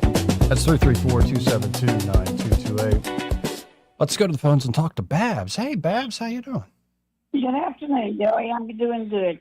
You know, I listen to your program almost every day. There's a couple of days I'm out of reach. Mm-hmm. But I listened to a rerun yesterday, and I'm going to assume it was from one of the days I didn't get to listen to you. But I'm calling in defense of Mr. David Matthews. Yeah. And I wanted to tell you, well, first of all, you know there's 6 people running for that. And this is the guy, for folks who don't know what you're talking about, who put out an 11-minute video where he started getting quite emotional and crying when talking about how Trump endorsed another guy, and he seemed very emotional about his family. And I think he must have made that video when he realized that President Trump didn't endorse him. Right. Because, you know, he worked in the campaign. He worked under President Trump. I really don't remember what he was doing. But he came to speak at the Republican ladies meeting in Montgomery last Thursday. Mm-hmm. And he was very on point. He was very elegant speaking. Mm-hmm. I was very impressed, and he gave great information, and I was really impressed. Now, I can't vote, because I'm in problem, and but that makes that video all the worse. And I wouldn't deny. I suspect what you're saying is incredibly true. I'm sure he's a very smart guy. He is. He was amazing, and I told him that I don't even remember how it came about because I'm going to speak to all these candidates if I can. But I told him that I listened to 93.1 all the time, and he got a little book out and wrote that down, and I'm hoping maybe he'll call and defend himself. But he was just down to earth and, like I said, super smart. He's got to be super smart if you read his bio. But well, and he doesn't have to defend himself. Like, if he wants to talk about why he'd be best for being a member of Congress, I'm cool with that. And I mean, I would just be straight up with him. I don't think that video was a great first impression. It was kind of like, and it made me it made me have more questions, like on a personal basis, like, what's going on with your family, man? It seems like, I think it made me like him and also go, what's going on here? Like I don't know. More questions. I still think he must have just recently found out that Trump didn't support him. Yeah. But I wanted to tell you, too, at that meeting, Hampton Harris was there. Mm-hmm. And he told Hampton, he said, if I win this position, I'm taking you with me as my second man. And Harris said, ditto, buddy. All right. And I just wish he would come on and try to explain, because that was not the same man that I saw last Thursday. Of course, it was a different setup and everything. But I just had to call in because it really upset me. I was very, very impressed with him. And if I could vote, I'd vote for him in a heartbeat. No, I appreciate that defense, and we've had Hampton on the show. Happy to have David on the show. Happy to have the guy Trump endorsed, Rhett, on the show. But I never. Well, of course, I haven't heard of hardly any of these people. But anyway, all right. Well, thank you for letting me have my say so. And Mr. Matthews, make an effort to call and talk to Joey. Well, I appreciate you. Thank you. Thank you. Thank you, Joey, for letting me come on. Love you. Love you guys. Bye. 272-9228. It was just, I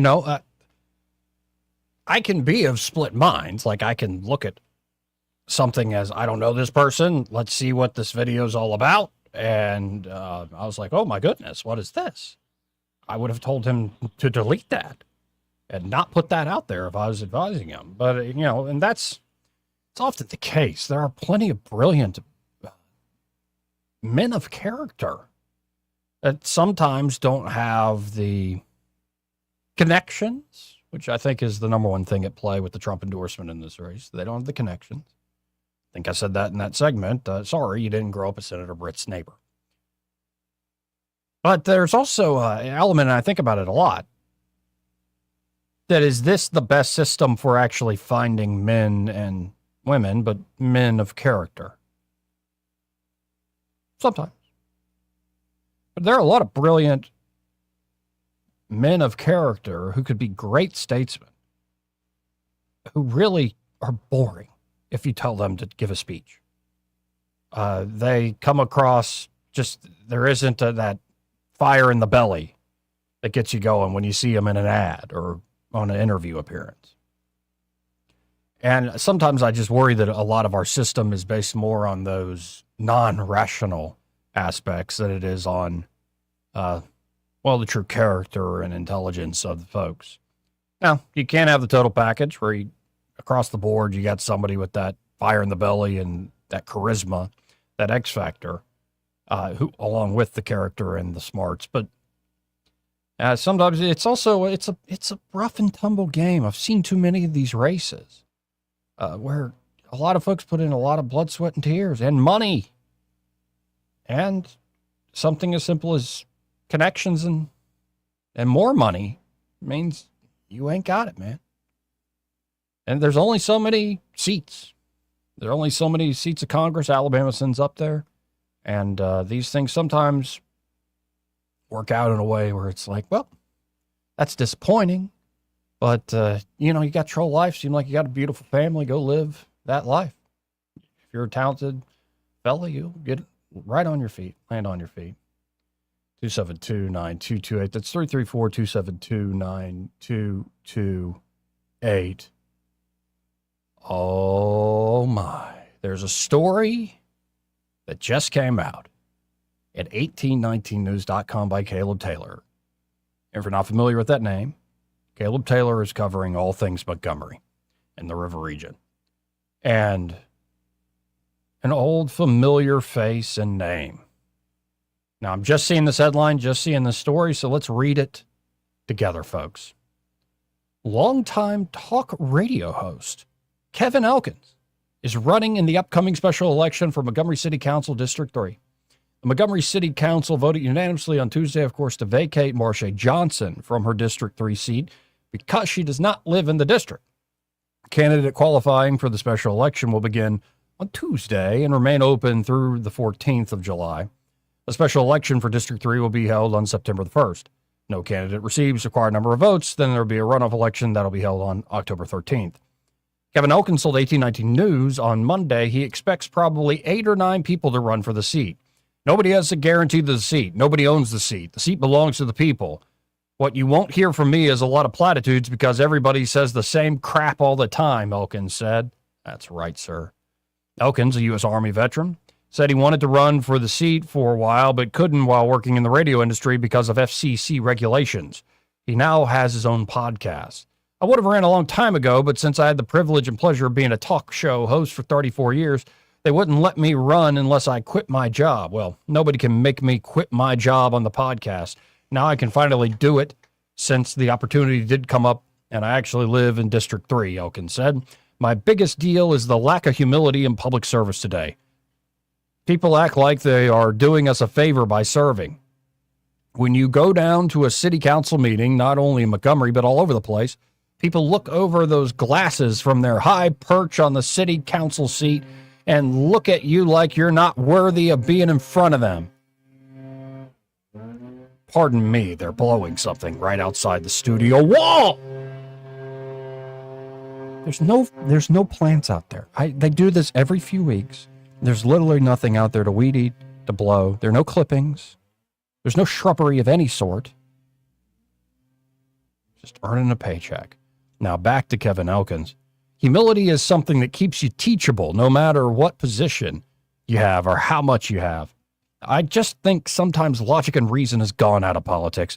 I'm so sick and tired of the black and white issue. Amen, brother. I don't know what to do.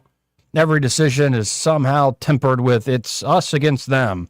And if they're black, they're this way, and white, they're this way. I'm strictly a down-the-middle guy. If it makes sense, let's do it. If it don't make sense, let's not do it. I just think sometimes you run for office saying all these things that you're going to do and realize that one man on the city council can't do anything unless he has the cooperation of the majority. Elkins continued, I want to bring some common sense and some humility back into politics. I won't be thinking about politics when I make my decisions. I won't be thinking about getting reelected. It'll be about what's good for us and the people. It's a humanitarian thing for me. Just make sure everybody gets a fair shot. We give money away every year to different organizations that come before the council, and we've been giving the same money to the same people for years, and guess what? A lot of things haven't changed. It may be time to erase the list and let other people try their ideas. Let's fund some of them. Elkins said he wanted to use retired police officers to improve staffing levels at the Montgomery Police Department, saying, quote, I've come up with a solution to the lack of police officers if I can get it implemented, and that is take any retired policeman and make him what the military calls a warrant officer. What a warrant officer is, he's an officer that's not above lieutenant, but he's above sergeant, Elkins said. In this case, it won't affect his retirement pay or anything. He goes on as an hourly worker, and as a warrant officer, he only answers to the chief of police. It helps us out for the time being. Okay. Best of luck to Kevin Elkins. And yeah, there's probably going to be a bunch of folks hopping into that seat. But I hope they all live in District 3. So it'd be a shame if we had to do this all over again. Now, the top trending story at 1819 News is about a big bearded man. No, not Brian Dawson. This man's even bigger. Wesley Britt, husband of U.S. Senator Katie Britt, named Executive VP of 68 Ventures.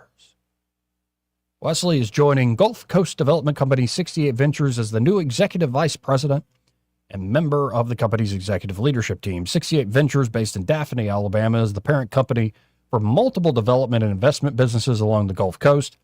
Founder and chairman Nathan Cox, President Adam Campbell, and CEO Drew Dolan welcome Britt to the team, saying they expect the move to advance their growth across the Southeast. Wesley and I have talked for years about the possibility of working together full time, and I am completely confident this is the right opportunity at the right time, said Cox.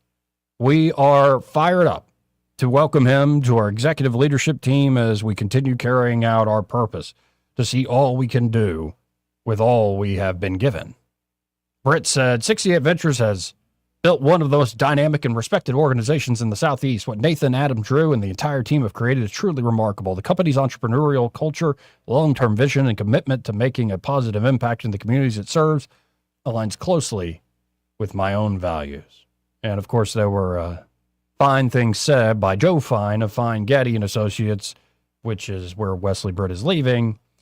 Joe Fine wished him success in his role. Cox said after knowing Britt for more than 25 years, he is confident the senator's husband will be successful in his new role. Yeah, I suspect he will be.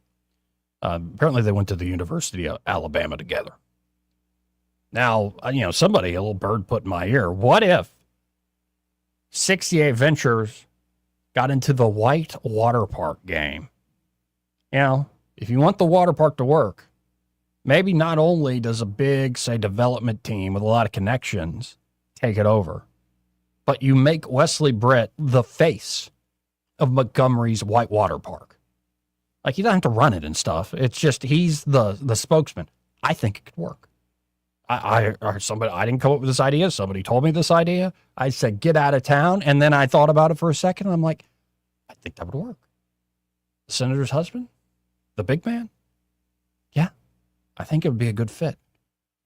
Because we need something. Or it's just going to end up the latest property owned by the Porch Creek Indians.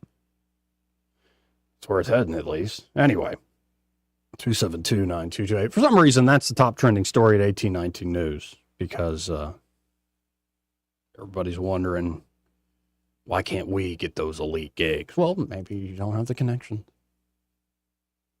I can't get a gig like that because I'm still a child, really. But, like, I don't know. I read the description of that. I'm like, I'm not even sure what that is. Like, what I do, I talk and write. It's pretty straightforward. I'm not sure what it is to fully develop a business plan because, again, I'm a child. 272-9228 if you want to get in on the conversation. That's 334-272-9228. Oh, wow. A former imam, former Huntsville Islamic Academy imam? He was a part-time lecturer at the University of Alabama, Huntsville. Calls for bloodshed to spread Islam. Huh. That's not very peaceful. A former imam at Huntsville's Islamic Academy and current part-time lecturer at the University of Alabama in Huntsville is demanding Muslims sacrifice their blood to spread Islam throughout America. Ragab Abdelmonem Ragab, the Academy's first full-time imam, began his religious career as a cleric at the Liverpool Islamic Academy in 2009.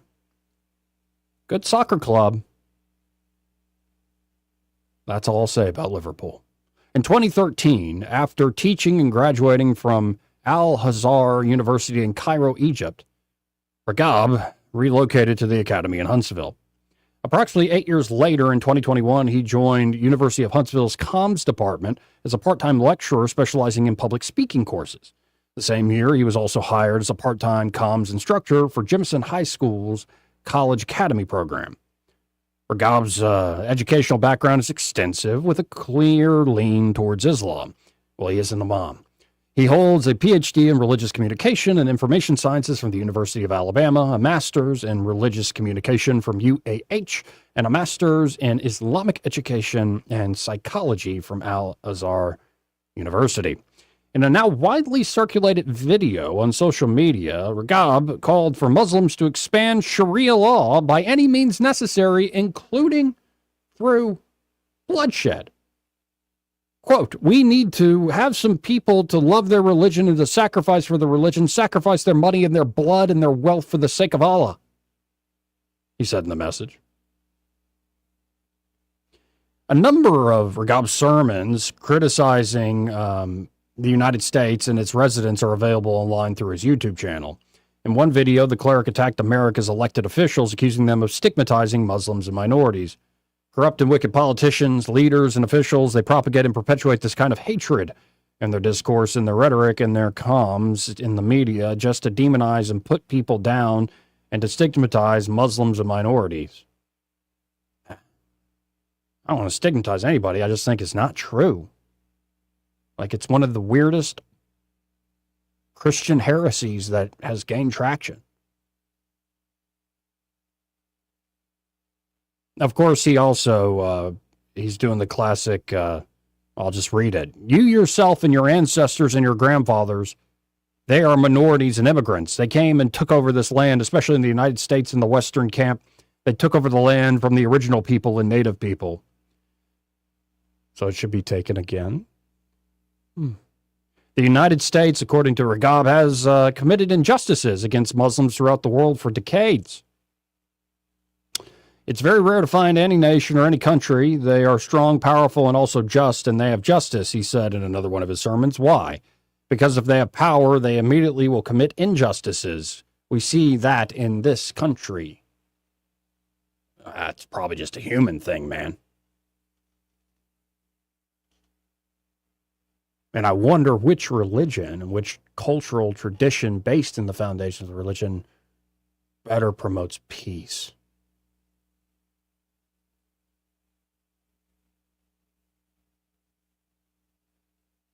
Ragab also bashed Americans in some of his sermons, arguing the group holds unfair hatred and animosity for Islam, specifically referencing the ongoing fight from Texans to block Sharia law-based communities in their state. Mm-hmm. The American people developed a lot of attitudes, including hatred, animosity against the Muslim Ummah, against the community, and against Islam itself. You can see what happened to our brothers and sisters in Dallas. They have a project, and they have a lot of challenges, legal challenges, because it will be the Sharia area. Yeah, no, the Constitution's supreme law of the land here.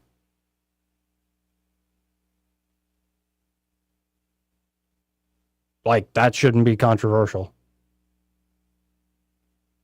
As part of a separate message, he pushed Muslims to follow their religious commandments and stand against non-believers in the United States. Allah told us about how to protect yourselves from their thinking, how to expose their plans and their plotting, how to be against them and stand against those people. Ragab is now the imam and resident scholar at the Islamic Center of Maryland, but retains connections to the Huntsville area through UAH. So that's just lovely. I suppose what I should do as a Christian is pray for that man.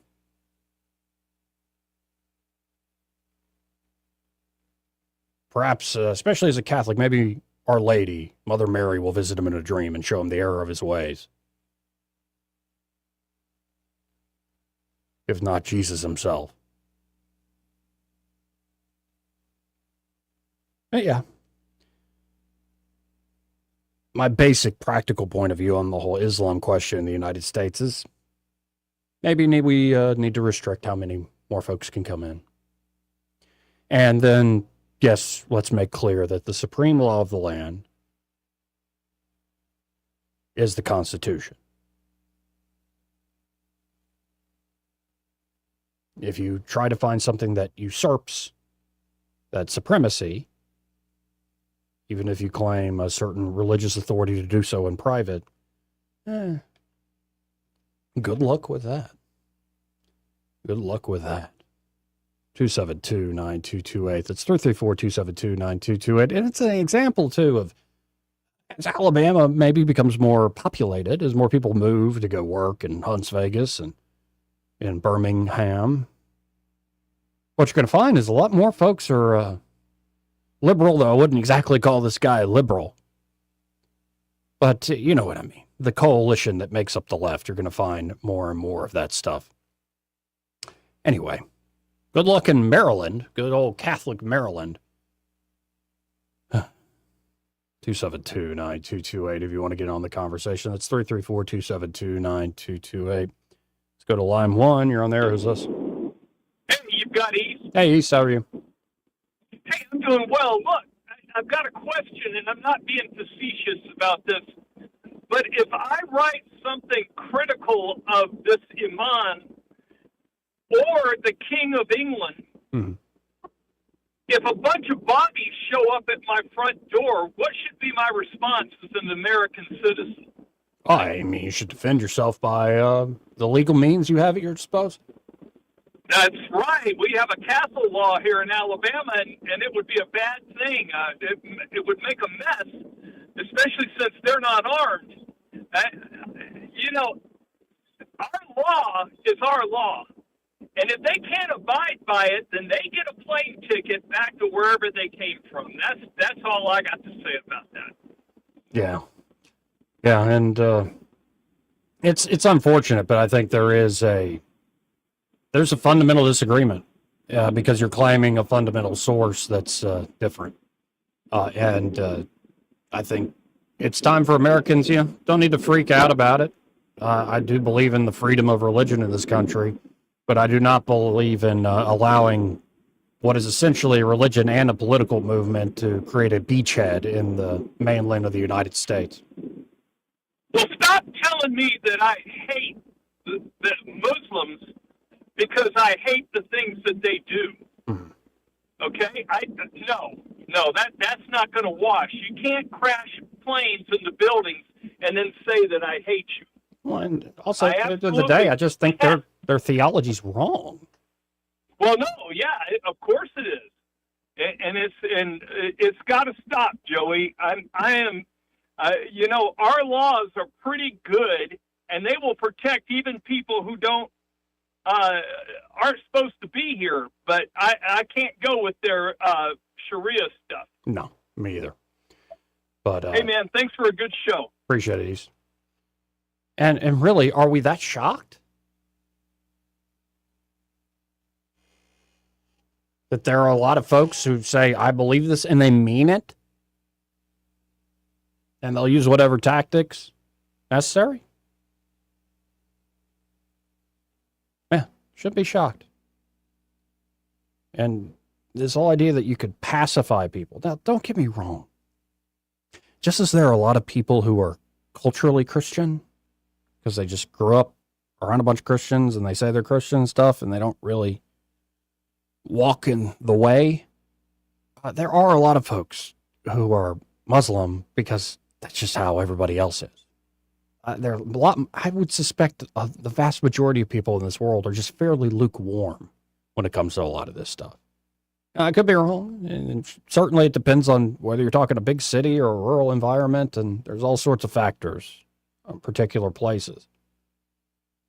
So what I do is I hold out hope that whatever somebody describes themselves as, that through persuasion, yes, friendship, through active love, which sometimes isn't always just being nice, you can change minds and let the Holy Spirit do his work. But when a guy who's like literally a leader of this particular thing is saying, we need to spill our blood for this, the advancement of Sharia, are we that surprised? And how persuasive, how loving is that sort of idea? 272-9228. 334-272-9228. But we can't, that's the number one sin in progressive America. You can't judge anybody critically or you're the bigot. Even if the Bible itself says that's wrong. If you're a progressive and you're a Baptist preacher, so-called, I don't care what Jesus said. I don't care what the Bible, the scriptures themselves, or what thousands of years of tradition say. We're now in a new era where the biggest problem is your bigotry. But at a certain point, the shoe is on the other foot. It's like, y'all just seem bigoted against us. And that a lot of your identity comes from being opposed to the way. And wanting to claim equal status with the thing while in fact, you are in rebellion. You're rebelling. You know that. Now, it's one thing if you're like truly a rebel and you kind of know what you're doing. You just want to see the world burn, man. It's not good, but it's a little more honest than the person who says, I want to be so different from this thing, but yet I also want to claim the fruits of it and the same status of it while I'm being different and rebelling. It's dishonest. And often people are being dishonest with themselves. That's the thing of it. They don't even know what they're doing. Anyway, let's hit a break. We'll be right back. Want to carry News Talk in your pocket? Download the News Talk 93.1 app from the App Store. Available on iPhone and Android. Never miss a moment. Download now.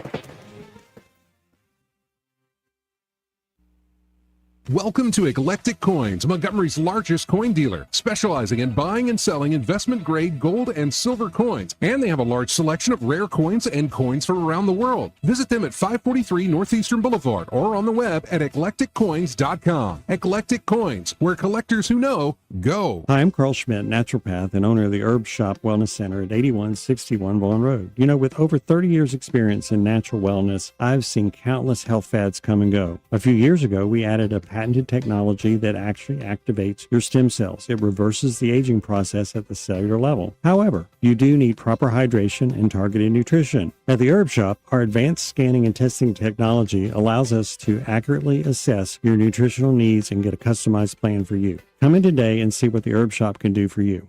For too long, Alabama's statewide news companies have shamed us for our conservative Christian values. Alabama deserves a news company that cherishes our culture, a company that isn't bought and paid for by the powers that be. 1819 News is that company. Run by Alabamians for Alabamians, 1819 News celebrates what is good and beautiful about our state, while exposing those who work against our values in secret. Just go to 1819news.com to learn more. Subscribe to our newsletter. That's 1819news.com. This hour of News and Views is brought to you by our good friends at Cole Plumbing, 279-8919. Cole Plumbing is number one in the number two business. You don't have to dig a hole. They have proprietary pipelining technology. Ask them about their tankless water heaters. Remember, when you have trouble with your bowl, call on Cole.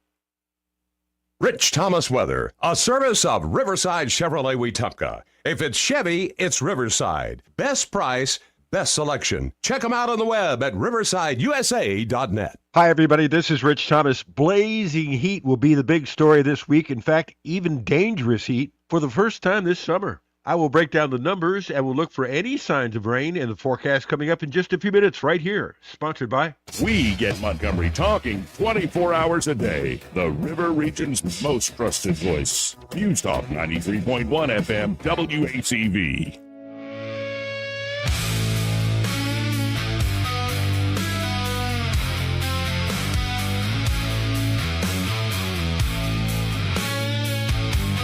Joey Clark.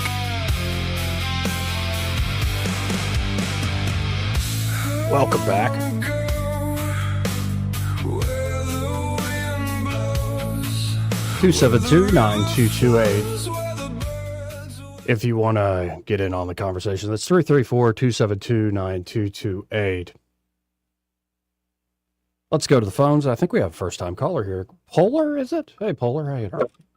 Hey, how are you doing, Bill? Yes, first time caller. I just want to say real quick, I really love your show, love what you're doing, so just had to jump on here and speak with you for a second. Well, thank you, man. And what's on your mind today? So, I heard I was coming home from work here, and you talk about this professor and everything, and his words about spilling blood for Sharia law and all that. And I just wanted to pick your brain for a second on that because, as a Catholic myself, I've always been taught to, at the very least, respect people of different faiths and beliefs and stuff. And it just seems to me that when it comes to people who are Muslim, when they're the ones who are trying to spread their faith and everything, it always comes with some type of antagonistic view or personality towards anyone else that disagrees with them. But if you're like a Catholic like me and you go out and try to speak the gospel to someone, that's seen as a problem. But them doing it, it's perfectly fine. And I'm not sure if it's because their beliefs say, oh, well, we're right and everybody else is wrong, so we can be going out and attacking everyone.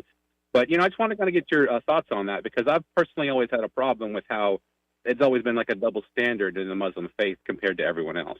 Yeah, no, and I've noticed there is a more aggressive thing in how the evangelizing. Now, I've seen aggressive street preachers of the Christian variety too, where they're being purposely provocative and stuff. But I'm just watching like this in this world we now live in, where you can watch all these online debates. There does tend to be a much more aggressive push from the Islamic side. Because I'm just going to be blunt here, and I'm not an apologist in the sense of classically trained or anything. I don't think they have the facts on their side, in particular just with like the soundness of their text. And like the arguments tend to fall apart. So it then goes into more that you're insulting a billion Muslims if you, suggest otherwise, or if you want us to be quiet. And, I'm sure there, like I said earlier, there are, as you said, there are people out there who are Muslim who, because, that's how I was raised. And if you meet them where they are, like you believe in one God, and do you also respect the Old Testament, the New Testament, the actual ones? Like, you can have real conversations with people, but when it comes to those spearheading sort of the cause of Sharia, I've seen exactly what you're seeing. And it's one thing to be accepting and loving and meeting people where they are, but you also have to, you're called to stand up for what you believe is true and the faith you profess to believe. Even if you're not a trained professional, you still have a duty to push back when something gets too over the top, and you shouldn't be ashamed of it by any means. Absolutely. And that's always been the problem that I've had is, there's a way to be respectful, but then also be, standing strong in your beliefs. But when it comes to the ideas of Sharia law, it just always seems like once you push back on that, suddenly you're attacking, like you said, everyone. And I don't understand personally why it's always just that with Islam. Because, when I meet people who are, say, Baptists or Seventh-day Adventists or stuff like that, they still believe in the same type of core principles in God that I do. And, we can have that disagreement on the structure or the principles and, how to regulate the faith.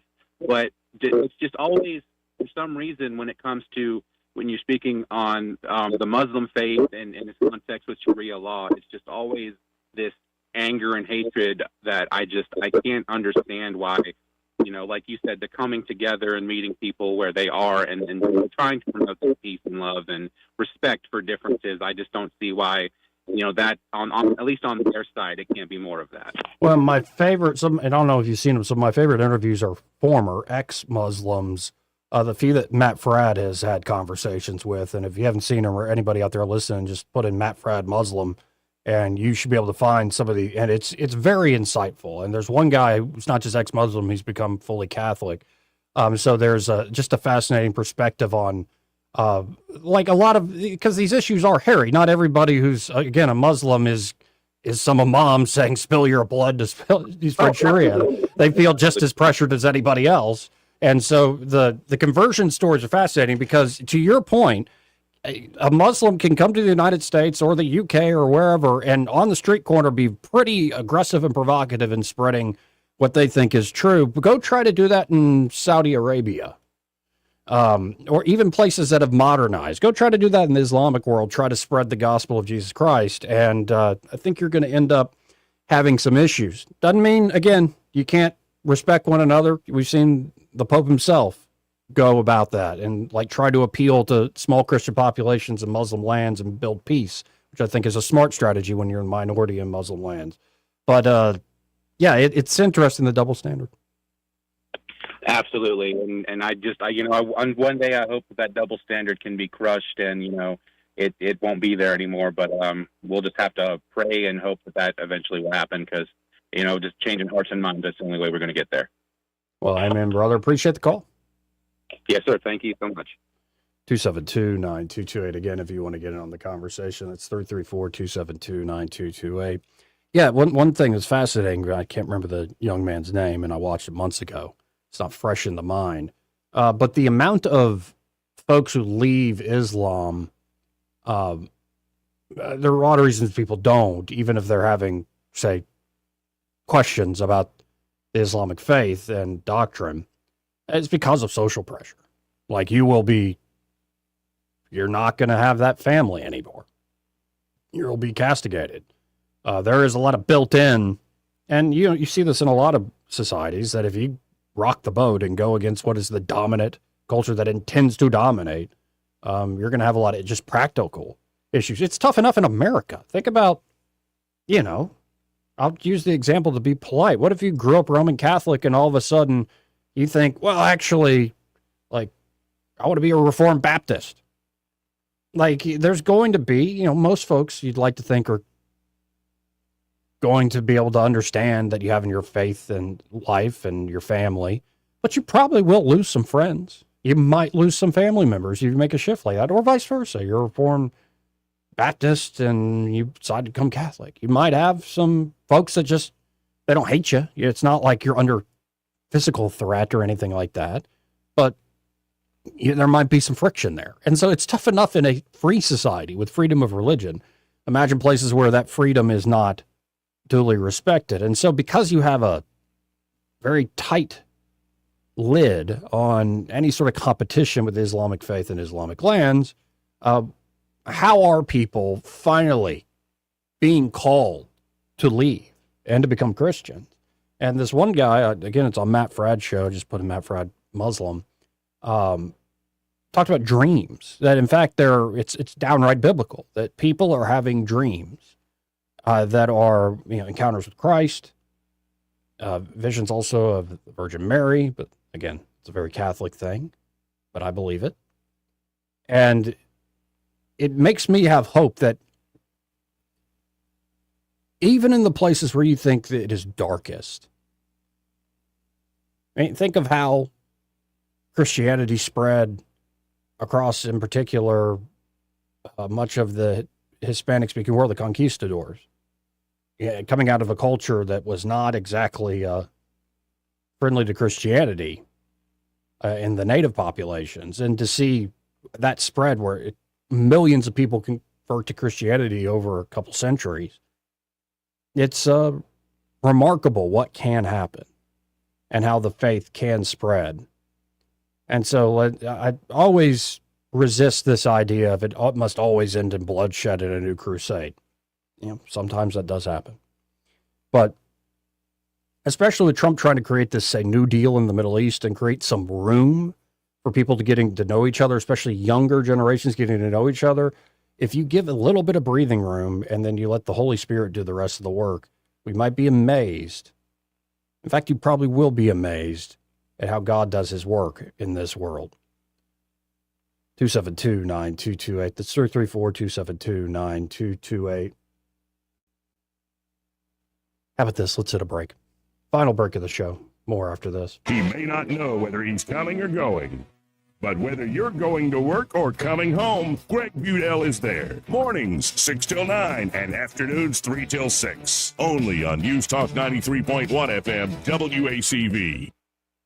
This is your roving reporter. Today I'm talking with a prospector. That's right, man. I'm prospecting for gold. You dig? No, but it looks like you do. And you know the first thing I'm going to do when I strike it rich? What's that? I'm going to hire David Ernest to be my money man. You mean everyone's favorite asset preservationist? That is correct, man. I'm going to call him up at 833-596-7233. 833-596-SAFE. You know, I've heard a lot of the good things about David Ernest. You know, he's the best money man around with over 40 years of experience. Experience is necessary, especially when you're digging for gold. That's right, man. And I can see that you don't have very much experience. What do you mean, man? Well, you have the little plastic bucket and shovel like a kid would take to the beach. Yeah, man, well, I want to start out small and kind of pace myself up until I strike it rich. Well, maybe you should call David Ernest first. You think he's got a shovel? Never know till you ask. I dig, man. Pizza Perfect is carrying over the $10 buffet for July. They also have the perfect deal to feed your family tonight. Order any large pizza and get an order of boneless wings free. Pizza Perfect is known for their all-you-can-eat buffet, including pizza, spaghetti, breadsticks, salad, dessert, and drink, and it's only $10 in July. Available Monday through Saturday for lunch and for dinner on Tuesday, Friday, and Saturday. Buy any large pizza, get an order of boneless wings on the house at Pizza Perfect, Coliseum Boulevard, Eastbrook, pickup and delivery. Pizza Perfect is closed this week for vacation. This is Jonathan with Oswalt's Apparel and Footwear in Prattville. With all that's changed in the last decade, I really thought that radio advertising was dead, but I was wrong. We opened our store during the pandemic, and we wouldn't have been near as successful without advertising on Blue Water. Practically every day, someone comes in for the first time and tells us they heard about Oswalt's on the radio. I highly recommend advertising with Blue Water. Our advertisers are our biggest advocates. Call us to find out how radio can increase your bottom line. Blue Water Broadcasting. Local folks helping local business. This hour of News and Views is brought to you by our good friends at Cole Plumbing, 279-8919. Cole Plumbing is number one in the number two business. You don't have to dig a hole. They have proprietary pipelining technology. Ask them about their tankless water heaters. Remember, when you have trouble with your bowl, call on Cole. If it concerns your community, you'll hear about it on News Talk 93.1. News Talk 93.1 FM WACV.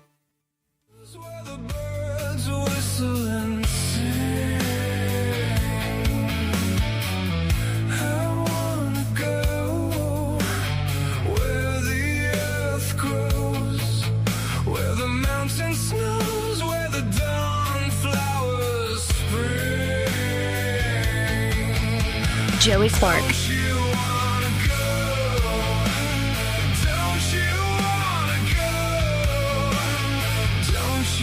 Welcome back. 272-9228 if you want to get some final closing shots in. And I want to put a little bit of meat on the bone of what I was just saying.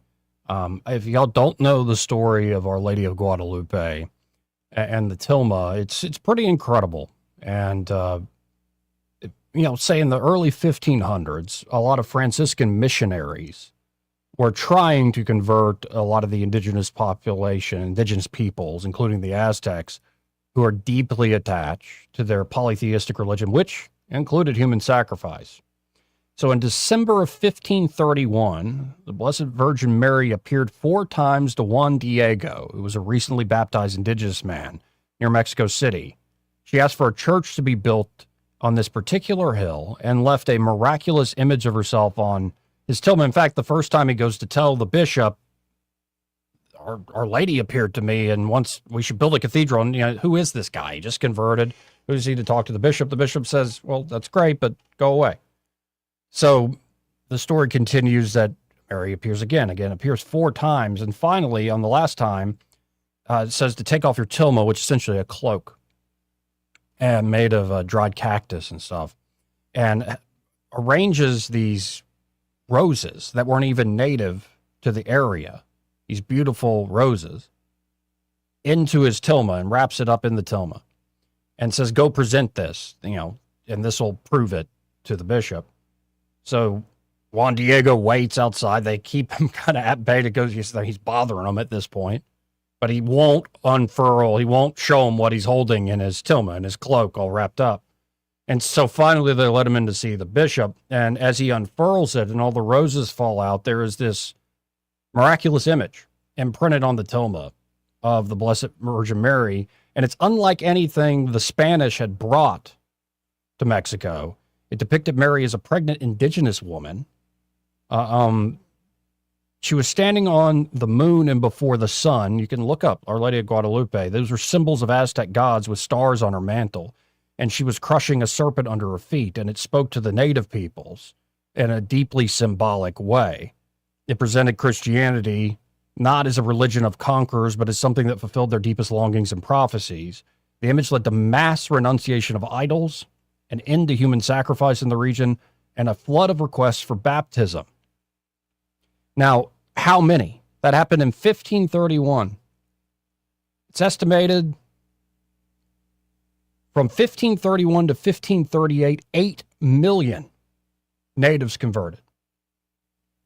In 7 years, 8 million people were baptized and became Christians. Other sources describe 9 to 10 million people within about 10 years, from 1531 to 1541. And by the way, that tilma with the image still exists 500 years later. It shows no signs of natural decay after nearly 500 years. It should have lasted 20, 30 years. It's still preserved and venerated, the Basilica of Our Lady of Guadalupe in Mexico City. It's one of the most visited Catholic shrines in the world. In fact, there was a story, I believe, in the early 20th century where a communist who hated God, and godless communist, hated God and the Catholic Church, put a bouquet of roses where the tilma was being displayed in a church in front of an altar. And in that bouquet of roses were 20-something sticks of dynamite that, of course, he set to blow up. It destroyed the stone altar. It blew out the windows of the church. In fact, there was a brass crucifix on the altar that has been preserved where it was from the blast completely bent back and deformed. Yet the tilma, just behind like a simple frame and glass, despite everything else in the church being just blown to pieces, was untouched. And I don't have all the information right in front of me, but the amount of studies that have been done about this are truly remarkable. Truly remarkable.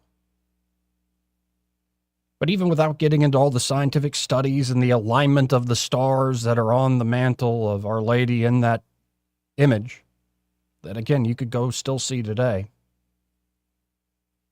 Just look at the effect it had. 10 million people in 10 years. Something like 3,000 baptisms a day, give or take. And so you're telling me that can't happen in, well, places that are mentioned by other names in the Bible from thousands of years ago? That miracles can't occur if you open up a space for understanding and for peace? Doesn't mean you need to be a pushover. Doesn't mean sometimes, well, perhaps there is a prudential judgment a president of the United States needs to make. Iran will never get a nuclear weapon. The Pope can say what he wants, but I'm not going to let him do that. Because at the end of the day, though, God's the one in charge. So never underestimate how quickly things can turn and for what reasons things can turn. 272-9228. Again, if you want to get on the conversation. Hold on here. I forgot to call Ray Bowles. So let's just call him right on the air. Hope he's not doing anything crazy right now.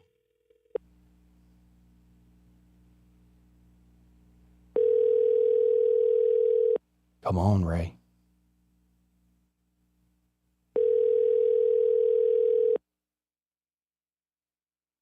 Is he off for the 4th of July? I don't know. Hey. Hey, it's Joey. You're on the air. I'm by myself. Joey. Hey, sorry, I could not get off the phone quick enough. I was on with my well my well's leaking, and everybody's blaming the other person for it. Yeah, and I'm by myself, and I got talking about Our Lady of Guadalupe and stuff. So, like, I was like, oh, I need to call Ray. But how's the day going? Good. When are we going on live? We're on now. We're on now. Oh, well, now everybody knows my well's leaking. Yeah, that's how my day's going. I tell you what, I just got off the phone with that. Now they're trying to blame it on the filter people, and I'm like, how in the devil is it the filter lady's fault that's hooked to the house when the well's leaking from in the yard? This is the same thing. The poor guys get blamed for everything in new construction. Goodness gracious. And I'm like, guys, we didn't frame the house. We didn't put the sheetrock up. How am I involved in this? But okay, let's talk about it and figure out what's going on. Because the one thing we're not going to do is blame somebody else. If we do something wrong, we're going to fix it. I mean, I'm in probably, 120 houses a month, easy. Yeah. It's not always going to go perfect. But if you take care of the problem, you don't try to blame somebody else, then your customer, 99% of the time, they're happy that you're just taking care of them. And that's what we do at Prattville Carpet. We take care of our clients. Amen. So you're not having to get as frustrated as I am right this second. Yeah, and I'm sorry to spring you on there. Yeah, sorry. I was just sitting there fussing at somebody about this. Yeah, I can't get over why people won't just take responsibility for what the work they do. It drives me insane. Absolutely. All right, but that ain't a problem there at Prattville Carpet. Is it still 285-8117? It is. 285-8117. Calls will come out and give you that free measurement. And like I said, if you have a problem before, call me. We're going to come out and figure it out and get it taken care of. Well, I appreciate it, Ray. And you're going to be, what are your hours as we come up on the holiday? Okay, we're going to be open Friday until I think around 2, and then we're going to call it a day. I got so much work going on, I can't close on Friday like we normally do. Okay. Which is a good problem to have. Yeah, I'm not fussing. Very good problem to have. Yeah, we got floors. We got to get people moved in before they move into their new houses, because this time of year you got a lot of military coming in, and yeah, we got a lot of work going on. So, but we can get you done if you need to be done. Call us 285-8117. Well, I appreciate it, and we'll talk again tomorrow. Hey, thanks. Bye. Thanks, Ray. Well, I got to get out of here because Greg Vidal, he's next. I believe David Blackman's going to be on with him. Y'all stay tuned. Broadcasting from the Riverside Chevrolet Master Control Center, this is WACV Cusana, News Talk 93.1 FM. When it's Chevy, it's Riverside.